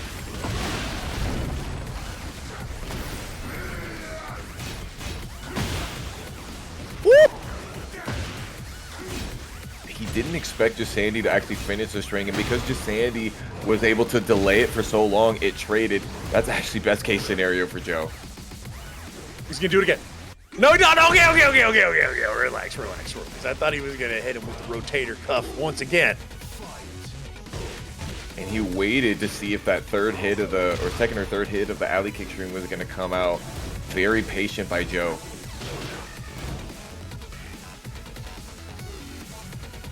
Jeez. He's gonna say, "You're gonna get 4 buttons in this economy." Ugh. Wall running 3 actually puts you in the situation that I wanted you to be in so that I could throw you into this wall. Wow! The side wall allowed him to get full combo. Okay. That's a wrap! 100%. Put a couple of avocados in that one. We are wrapped up. Nice to confirm! Boom, black bomb finisher. Jesandy ducking the second hit of the forward 1-1. Gets all of this damage. Sheesh! Wow! Oh, he baited it. That was a ballistic round. That was swaggy as hell. He whipped the 2-1 string, which recovered much faster than JoeCrush, or I thought, and was able to get the full forward neutral 1+2. That was some very quick execution and huge payoff. A lot of chips stacking up here, looking to engage.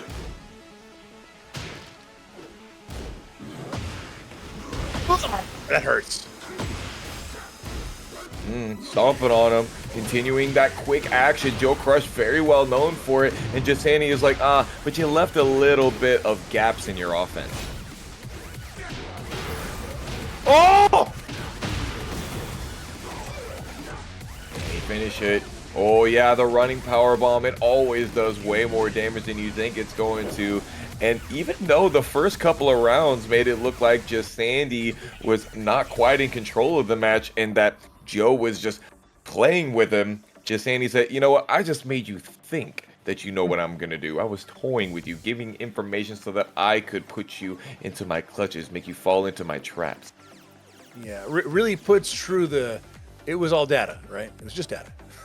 Then let loose on it. Jesandy regaining control of that one, not letting that slippery sucker get away, and JoeCrush falls in the first game against Jesandy. So we've got to figure this one out. 3 out of 5. So we're in the finals. We got chances for some back and forth here. Maybe looks for down forward 1-2 rip. JoeCrush is now on his home field advantage, sitting on the seat. Exactly where Popeye wants to be.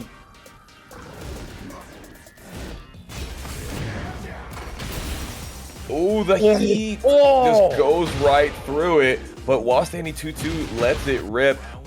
Even if he had made the throw connect, Sandy was mashing too, and it would have connected. Oh my gosh, down 4-2. Nice wall combo. The standard, the classic. Nice. Indigo sparks flying. That's some high execution stuff he does there to be able to get that in just the right timing and get the maximum damage. Presence of mind, like really good stuff. Guaranteed after the 3+4. Chooses to go for the damaging option and not the heat engager. Oh! One. Perfect. That's a strong round to help get things. Get a grip on this. Get a grip on him. You're not gonna catch me with the down 4 times just yet. Sandy trying to push, trying to get JoeCrush to be able to get counter hit into a wall splat. Joe gets the throw and changes the map advantage.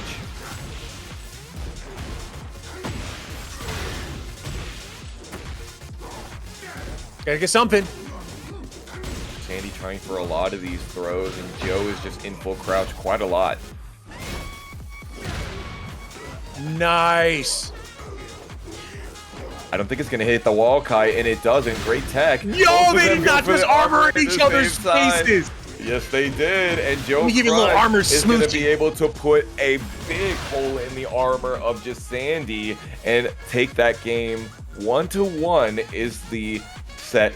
Man, this is just so fun to watch these guys go back and forth like this. Definitely two gym bros being like, yo, check. It's all thick tight. Check these muscles. You want to see some pythons? Check out these bad boys. You ain't seen nothing yet, brother. That is what I imagine, and that is what happened. Can't be told otherwise. Reminds me of that King of the Hill episode with Macho Man Randy Savage. I've got to show you my pump.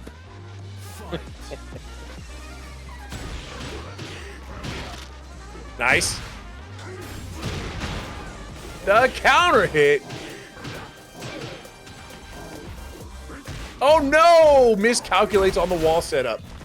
He doesn't miscalculate wall carry though, and Joe is going to be in the corner. Oh man, he almost got the windmill punch. Didn't work. You know what? I like the wall standing one a little bit better. Maybe that's what he was going for earlier.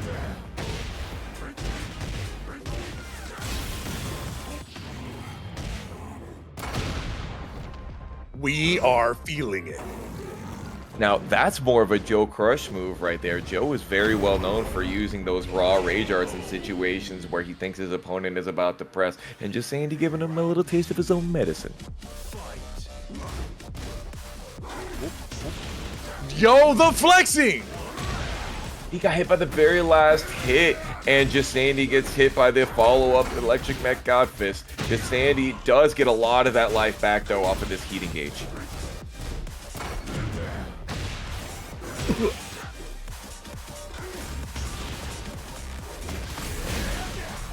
Oh, you're broken. You're lucky he didn't want to heat smash back there. He could have taken even more damage. He could have get sent into the corner.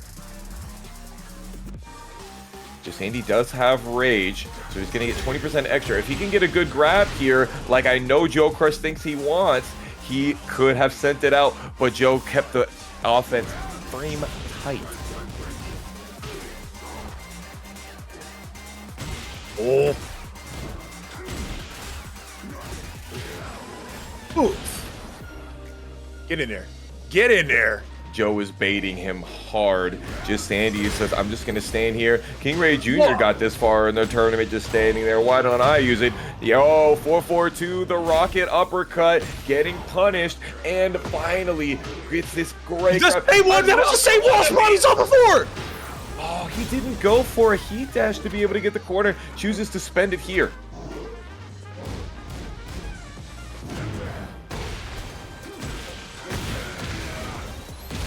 Wow.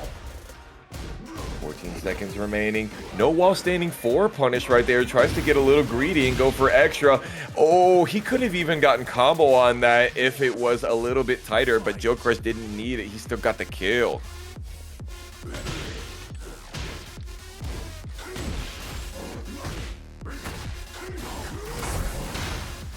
It's so hard for them to be able to punish that. And with King, it's like you could do so many grab punishes to be able to punish the dirty bubble, but it's so difficult to punish. Oh, he's gonna get the wall in this one, Kai. Oh no, he doesn't. Wow, I honestly thought the same thing. I thought he kicked the wall too. The angle looks good. Hey, still got the kill anyway, even with the tech. Using the Weiwu quite liberally there. Ooh, the down jab. That is a pretty low risk option, but not if your opponent does a low parry. Oh, doesn't get the punish you wanted, I'm sure.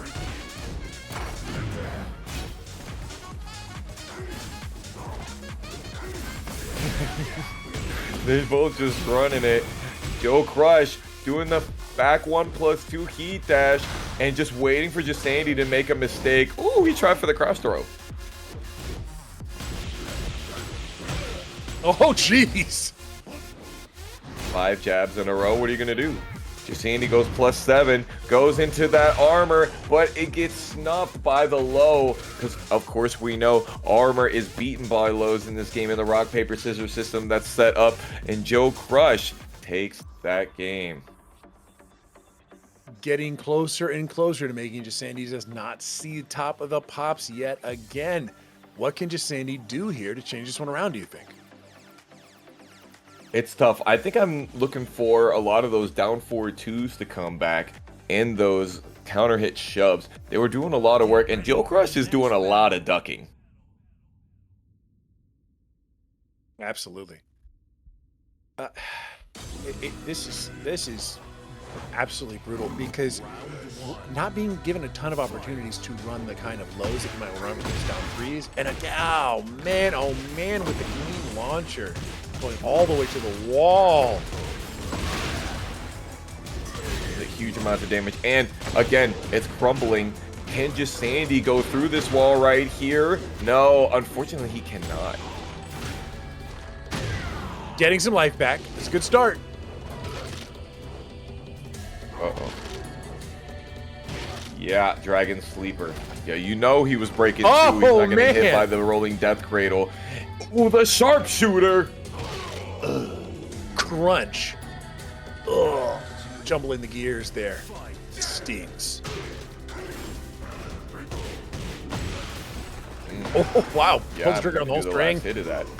Guaranteed.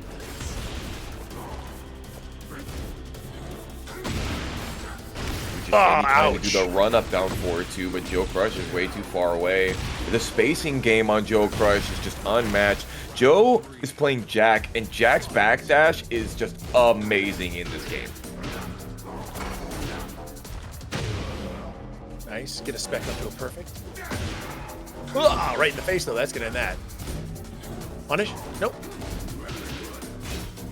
I've said that he should use more of the down forward too, and Jesandy's really trying. He just can't get close enough to make it effective. Gets the drop kick. JoeCrush finally getting the dirty bubble punished, and then another clutch low parry.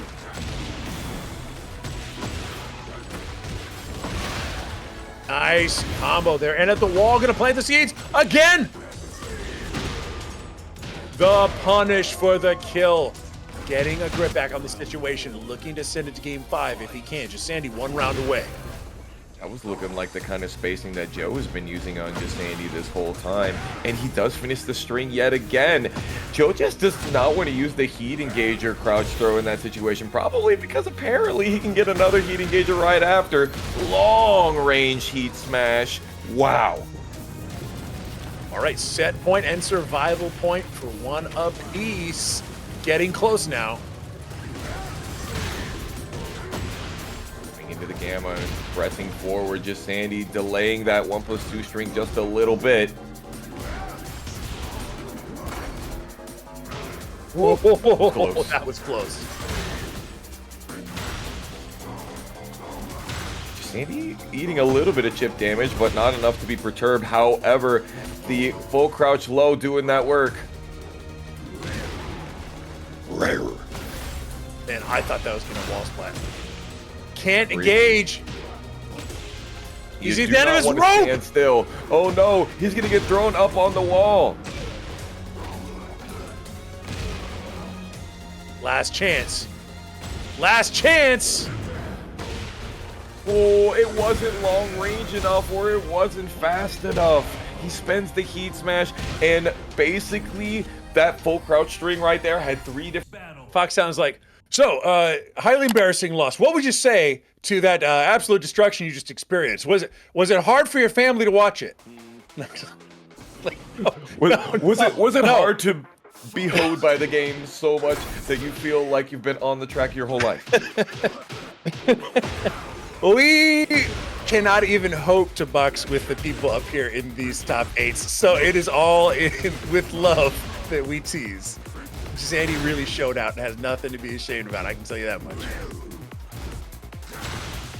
Here we are. Wizzy not punishing, not having an answer immediately for the Jack back 1+2. That is very interesting, and I'm sure Joe is going to remember that in the future. But I'm sure also, more importantly, he's going to remember how he lost that last round. But while standing 1 at the very beginning is going to be a great start to forgetting that.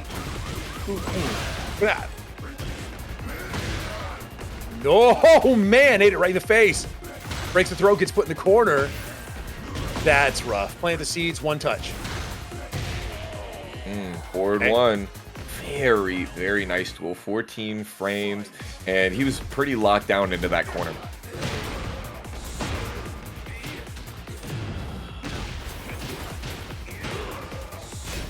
God, that was so much damage for such a short wall carry.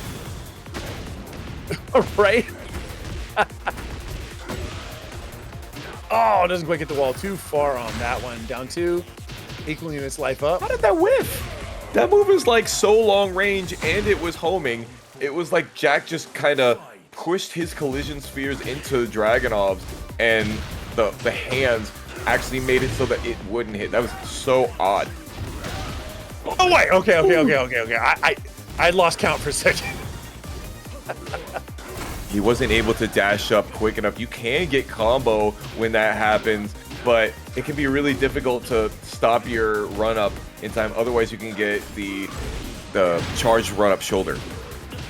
Oh, we're putting a wrap to this one. First game. Yes.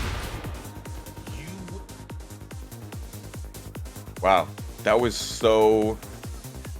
It was so back and forth, but Wizzy is just so composed. His defense is just, it's always there. He's got the composure of a seasoned veteran like Shadow 20Z, like Arslan Ash, like Jake Man, like JoeCrush himself. One of the things that really works about, like the best drag players is that they mesh with the style of the character, the style of a strong character, right? When you find yourself at the top of the tier list, normally it's because your frames tell the story.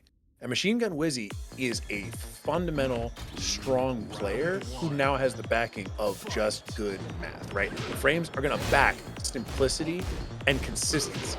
This is a person who knows how to push the right buttons at the right time, and the character just makes it work for them.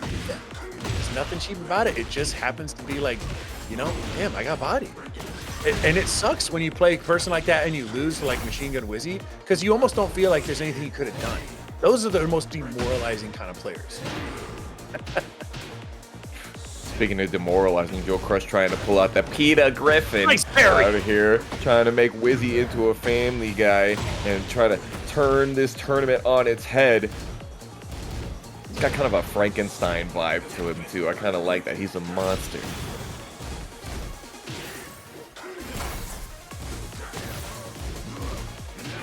Another while standing forward punish. Just goes for the first 2 hits of the 1-2. Waits just a little bit and says, now is the time to let the whole string rip. The rolling sabbat.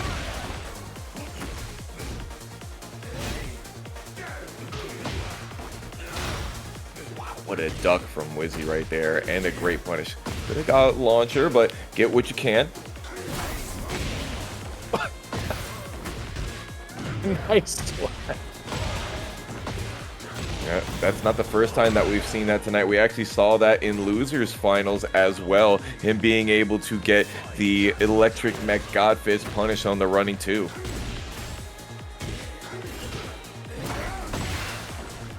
Nice. Get off.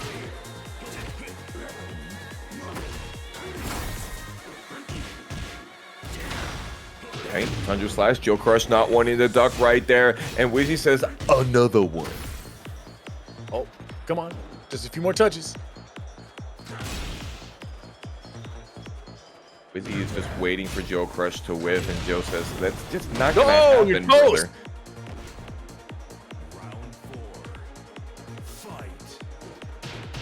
JoeCrush is not finna go out here with a no round, with a no games James in here. He's continuing the pressure.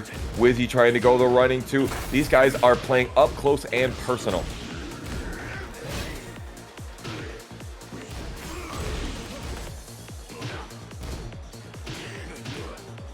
Nice. Way to chop him down. Gets hit himself, though. That's a launch. Yeah, that's a 3-hit counter hit launcher that we saw from JoeCrush right there. One of the best ones that he has in the pocket. He used that to win the LCQ back in January. Wizzy still alive, though. Still has heat at base should he need it. Oh, no break. I saw a break right there, but it was a leg that was broken, not a throw.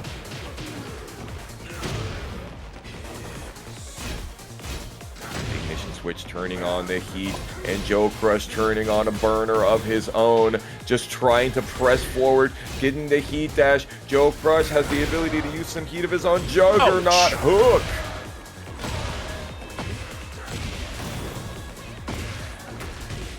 What a combo. Yikes. No way. He's trying to go for that big kick energy, and JoeCrush think, stop it. You don't got it like that. I did not notice the chin on this. You didn't man. notice the butt chin? Good God. That's a war crime of a custom for sure. Oh God. I can't. I can't. You see him sitting there making the custom. For the next battle. Oh my God. Yeah, it's pretty offensive. Don't do it to me again. Wow. Game start. Into the hatchet kick. JoeCrush already down 50%, and this is a wall splat. If Wizzy just realigns a little bit to the right, he can do even more. He might even get a kill right here. Oh, you're dead though. No, you're not.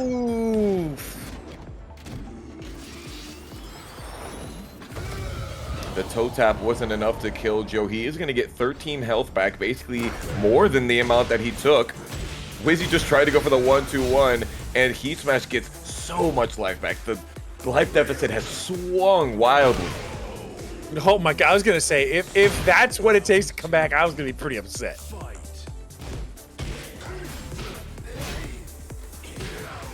Wizzy's using the jab very well here tonight. Hey. Both of these characters just go.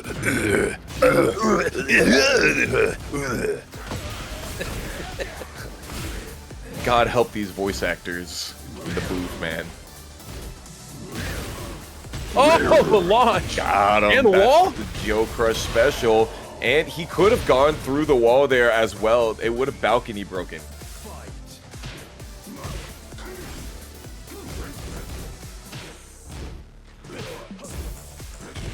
Again, Wizzy using the jab so well. And once again, the counter hit launching 3-hit full crouch string. I like the +2 and I like the duck. Ida, you can't do the highs there. Ignition switch ×2. No way. JoeCrush lets him get away with it.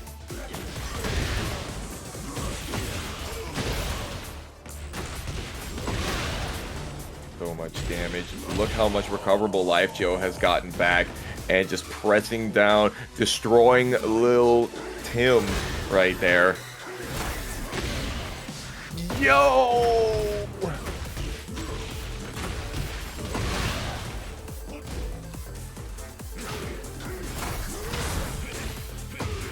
Nice response to the armor. Big old bar fight, guaranteed stuff right there. And again, we saw the Gamma How parry to be able to get over the running two. JoeCrush whipping that down too after the seed planter, as he likes to do. Very easy to recover that move and continue your pressure. And JoeCrush runs up, gets the full crouch, the down back 1-1 machine gun toe taps, and one game away from resetting the bracket. You think he's got this one, Kai? I mean, the momentum is completely shifted. I hate to give any credit to that custom, but I think it's the deciding factor here. It certainly has shooken myself to the core. Wizzy is a different animal, though, a different beast. He's not so easily shaken. I think if we get ourselves another larger stage, Wizzy might be able to take it back. And when it comes to momentum, because he seemed like on the Coliseum he was doing a lot of work, just being able to maneuver a lot, and then when the walls came in, it really wasn't Wizzy's game. Yeah, Wizzy does thrive on an abundance of space, right? And JoeCrush is certainly making the lack thereof work in their favor. This stage is not going to help Wizzy if that's the case. The King DDD. Yo, I'm in love with JoeCrush's custom game in general. Man, just all of these iconic Dragunov moves we're seeing here. The down twos, the hatchet kicks, the back 1+2s. Wizzy is just running all of them. It is just a primer on what to do as Dragunov. Joe said, let's settle it with Smash. I can't believe this man's customs. Bro, he said, you want me to smash you? How about I smash you up against this wall right here? QCF2 follow-up, finishes that 3-hit string, and Joe is running the Hail Marys while standing 1. Wizzy said, I've had enough of these customs, honestly. If I'm being honest, I've had enough. I don't want to see these anymore. I'm just going to have to beat you right here now. Of course, says no to that, though. Boot in the corner. Nice punish. Ooh, JoeCrush Nice is response. stopping the pressure. Yeah, One nice touch. step 2. Uh-oh, the body press. Lay you down. The parry! Is it going to be enough, Kai? He's got barely any life left. Oh. Okay, that was really close. That he almost put that one to bed. Yeah, Wizzy using the back four's gigantic hurt box to be able to stop Joe from getting out. Ooh, Joe went for that whole string, and Wizzy was just ready. Ooh, guaranteed damage. Yep. Oh, you're on the wall. You don't want to be there. That's gonna do it. Wizzy's gonna be able to finish the combo. No, the curse! The Heat Tailspin has some of the weirdest hitbox properties. I have missed a lot of stuff in similar situations. Oh no, Ducky? you pulled the trigger on the second part of the string and you thought it was over! The scaling on that. Yeah, it's gonna scale pretty heavily. JoeCrush just can run up into the down jab, and it sends it. We're on reset point here, Kai. You ran across state lines to deliver that down jab. Got another one of those guaranteed crouch throws.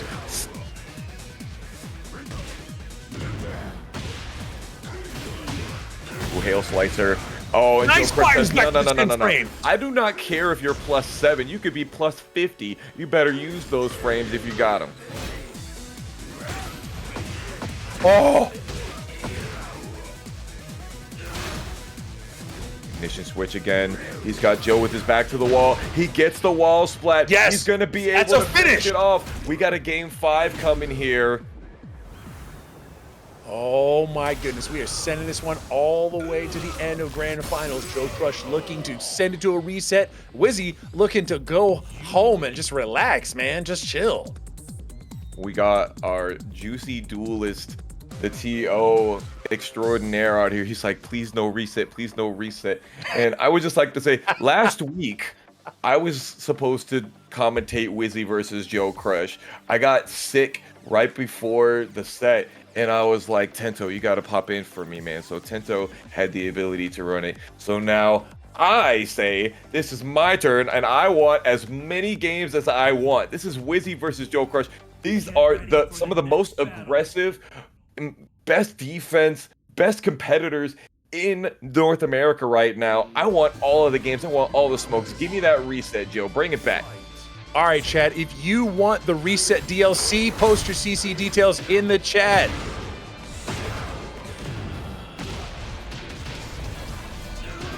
Ida, now the floor is purple.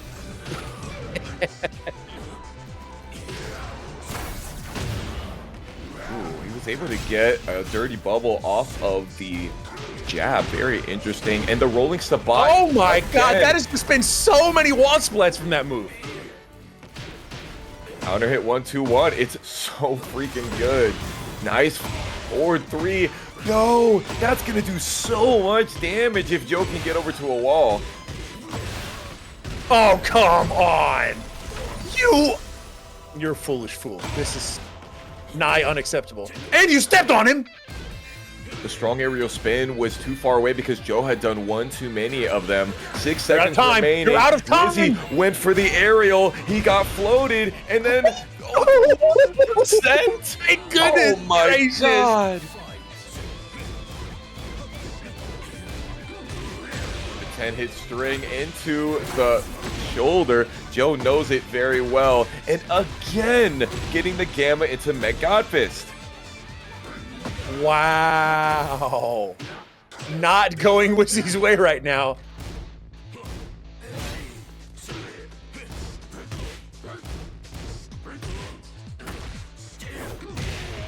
Oh, pulls the trigger on what he thought would be a good call, but it was not. 1 round away from sending Wizzy down into losers. Well, we will have a reset.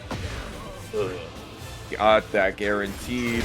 That throw. JoeCrush trying to go for another cheeky low read.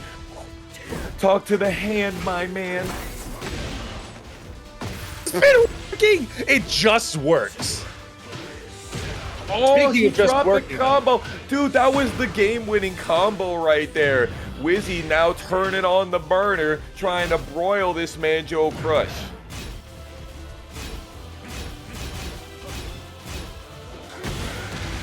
He got it. Wow. That's gonna do it. Finishes it out, and we got ourselves a reset. Oh, I hate that we had to get that close to that guy's face right now. I hate that. I don't like that at all. Everybody's in loser's bracket now. We've officially reset ourselves down to 0, and it is now a 1st to 3 for the whole tournament. All right, so, I mean, given the fact that we've just witnessed quite a turnaround from what we saw earlier, I mean, do you think JoeCrush is going to keep this momentum going, or do you think Wizzy's got a little bit more gas in the tank? I find it hard to buy that JoeCrush is not about to take this, because it's looking really strong. Listen, Machine Gun Wizzy just knows, he's a man of the people, right? He knows that we need more games, and he's glad to give it to us. He knows that he wants to give the people what they want. He's gonna get over here to this wall. We want to see him get this wall combo, and he gonna get it too.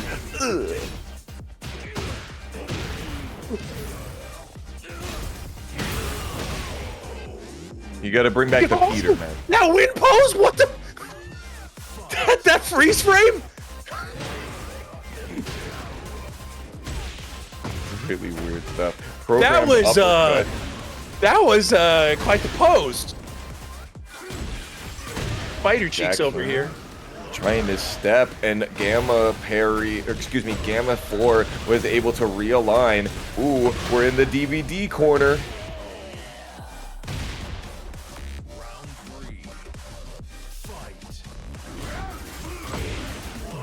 Oh my God, you just keep getting put down there. Forward 2, talk to the hand once again.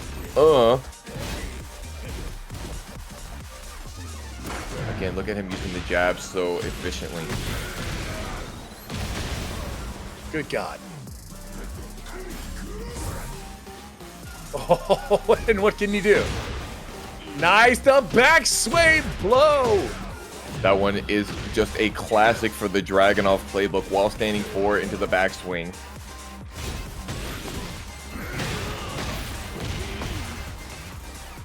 He doesn't quite get a wall splat right there, but he does get the ability to finish it out with a great.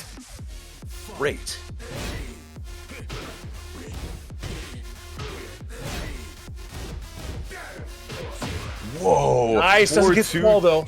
Trying to challenge right there. And again, the down forward 2 callouts, putting in so much reward for JoeCrush. And he's going to get full wall.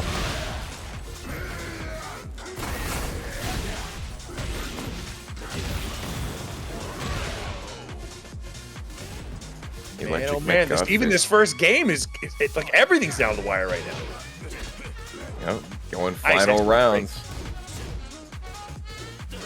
All he needs is the jab, he says, and I'm going to send you over to the wall. This is what we're talking about here. Get those max damage punishes.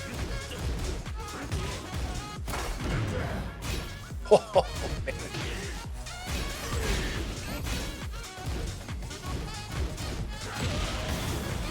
Back 1+2. Just when you thought that your offense has no gaps in it. Charge on the back to the piston gun assault, just completely turning into a cannon. That was brutal and very in keeping with the Spooderman custom. He's just shooting. He's not shooting web out of those arms. He's shooting just straight pistons, straight horsepower, straight engines into Machine Gun Wizzy. I am frightful at the prospect of seeing more customs. At some point, we have to run out of slots. Get ready for the next battle. The man is a fashionista. What can we say? We're on the evil arena here. Oh, okay, Don't blink. It can go very quickly if we see the wall burst happen.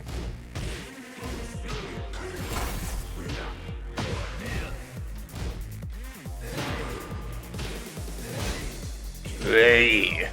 Oh man, double hatchet kick, and Joe knowing exactly when to rip the while standing 1 as always. He's like, stop doing 3 jabs in a row on me. We're gonna get you to stop that real quick.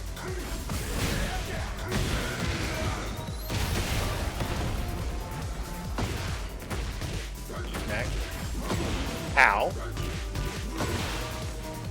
Not quite enough, one more. He almost got God-fisted right there, but Joe got interrupted. Still kept it together, though.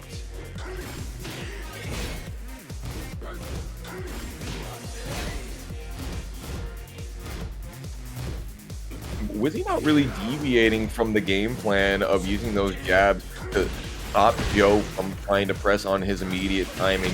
We can open it up for some bigger buttons like this sidestep into Tundra Slash. It's the wall burst into full combo. Not quite to the corner. That's a wrap on that round. Very nice. Fighting back again, evening up in this game. He could have spent the heat dash on the end of that combo there to get the full wall splat, but he was like, you know what? I have literal full heat, so why would I need to? Ooh, big juggernaut hook into some guaranteed huge damage. Oh, that's gonna be punish. And again, when you guess in that string, you always guess wrong. It's very, very difficult to deal with that string. There's lots of mids that Joe has been doing throughout the set, and for that low to come out in that timing, Wizzy actually low parried it last week for a kill, and it's just so difficult to know when he wants to use what he wants to use. Oh man, tries to get the wall splat.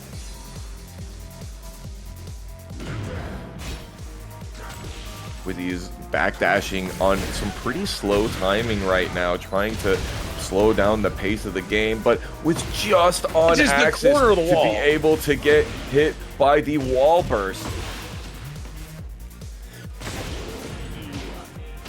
Very nice. Misses the timing. Got a punish on the talk to the hand. Is Wizzy pressing there? I thought that he was. Final round. Fight. That's a close one.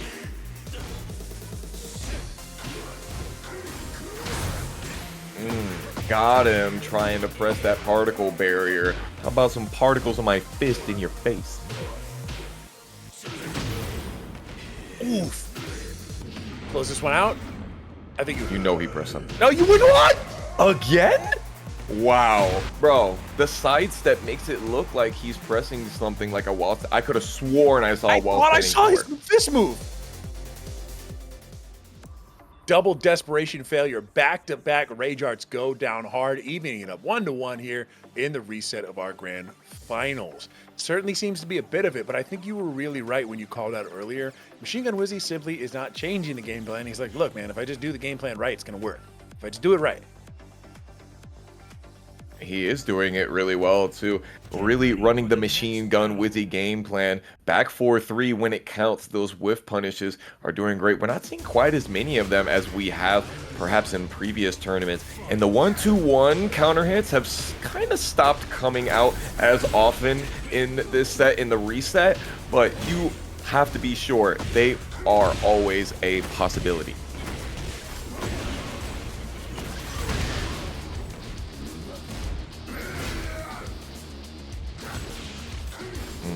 Big whiffs. Wizzy not worried about it though. He's just backing himself into the corner. Nice. And then the sidestep at that long range. Just so that, you know, he backed himself into the corner so that he could get these amazing whiff punishes. He's just so good at spacing.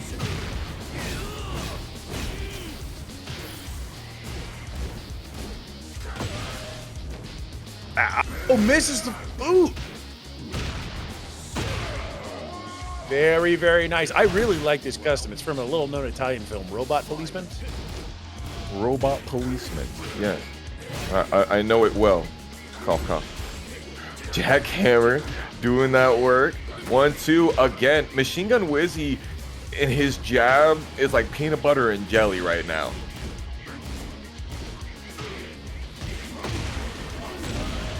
Big hit, and the combo is in. Yeah, and I don't think he needs Heat Dash here. He's going to spend it in just a second. Maybe back 1+2. There it is. Just at the right timing. And uses the forward 3 to stop Wizzy from getting anywhere.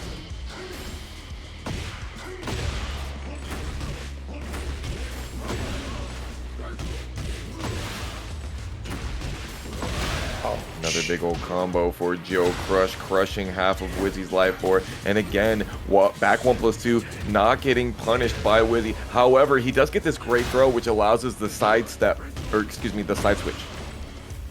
Man, he's been pulling the trigger on that string a lot, and it's just been working out for him. Yeah, and it's very risky to do, especially when you're playing against Dragunov, who has a great 14-frame punish.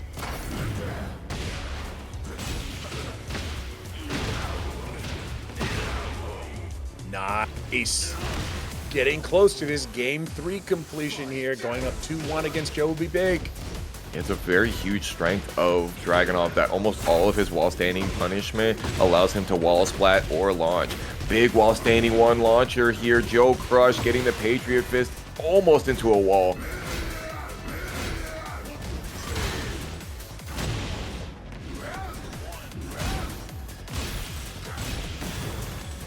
Gosh, there were plus frames abound there, and he's continuing to run them. Gosh, there's just no gaps at all. He's doing it again. He's just letting it rip because he knows that the second hit of the pulverizer string is -6, and if he stops right there, Wizzy's just gonna run back 4 into whatever he wants. Double C planner. I know you want to do it again. Oh no, I don't. I want to walk into you and do back 2. JoeCrush 1 game away from taking this set and getting his revenge for last week's grand finals. That was a brutal comeback. It seemed like Wizzy was this close, and JoeCrush going up 2-1 there. It seems to be like Wizzy's death knell is playing right now. It's not looking good. Not looking good for your boy Wizzy. JoeCrush seems to have it all together. I wouldn't even say it's a spacing game or even a hit level mix that's messing with Wizzy. It's Like, honestly, it's, you think that Joe is not going to do the thing that he is going to do, like finishing the pulverizer string, like doing another seed planner. All right, big stage. Nice, the counter. He has not been pulling the trigger on that string a lot. The first time he does in a Moon's Age, and it works. First hit whiffs, but it's really scary when one of those heat smash hits come at you. You're like, you know, oh, I'm gonna pause here. JoeCrush getting hit by the jab, trying to use heat burst to come back. Oh, man, oh man, steals it back from the jaws of defeat. And the guaranteed damage. JoeCrush seems to have all the momentum right now. He's ripping up Wizzy. Wizzy whiffing that back four in long range, trying to stop JoeCrush from coming in. And Joe is like, I have the life lead. You're the one that needs to come to me. Never mind, Joe jumps in and then gets hit by the rolling Sabat.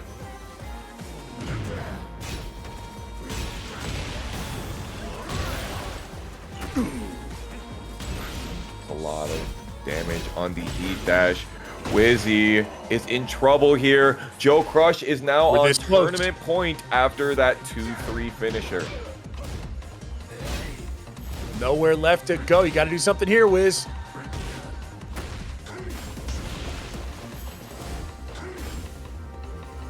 Joe's running the gamma parries as he always does. He's jumping back. Wizzy is trying to run the Russian assault, backdashing, trying to not show his timing. My goodness, you paid the piper for daring to do an extended offensive sequence. JoeCrush looking to bring it down to a one-touch game here. Oh, he did it again. Goodness. That's 2 in a row. He was able to use the gamma parry, as he has done so many times this evening, to stop any strings, to stop the wall running 2. Anytime you want to do back 4 into some other button, gamma parry stopped it. And that's going to be JoeCrush taking Tekken Never Sleeps number 28 and getting his revenge versus Machine Gun Wizzy.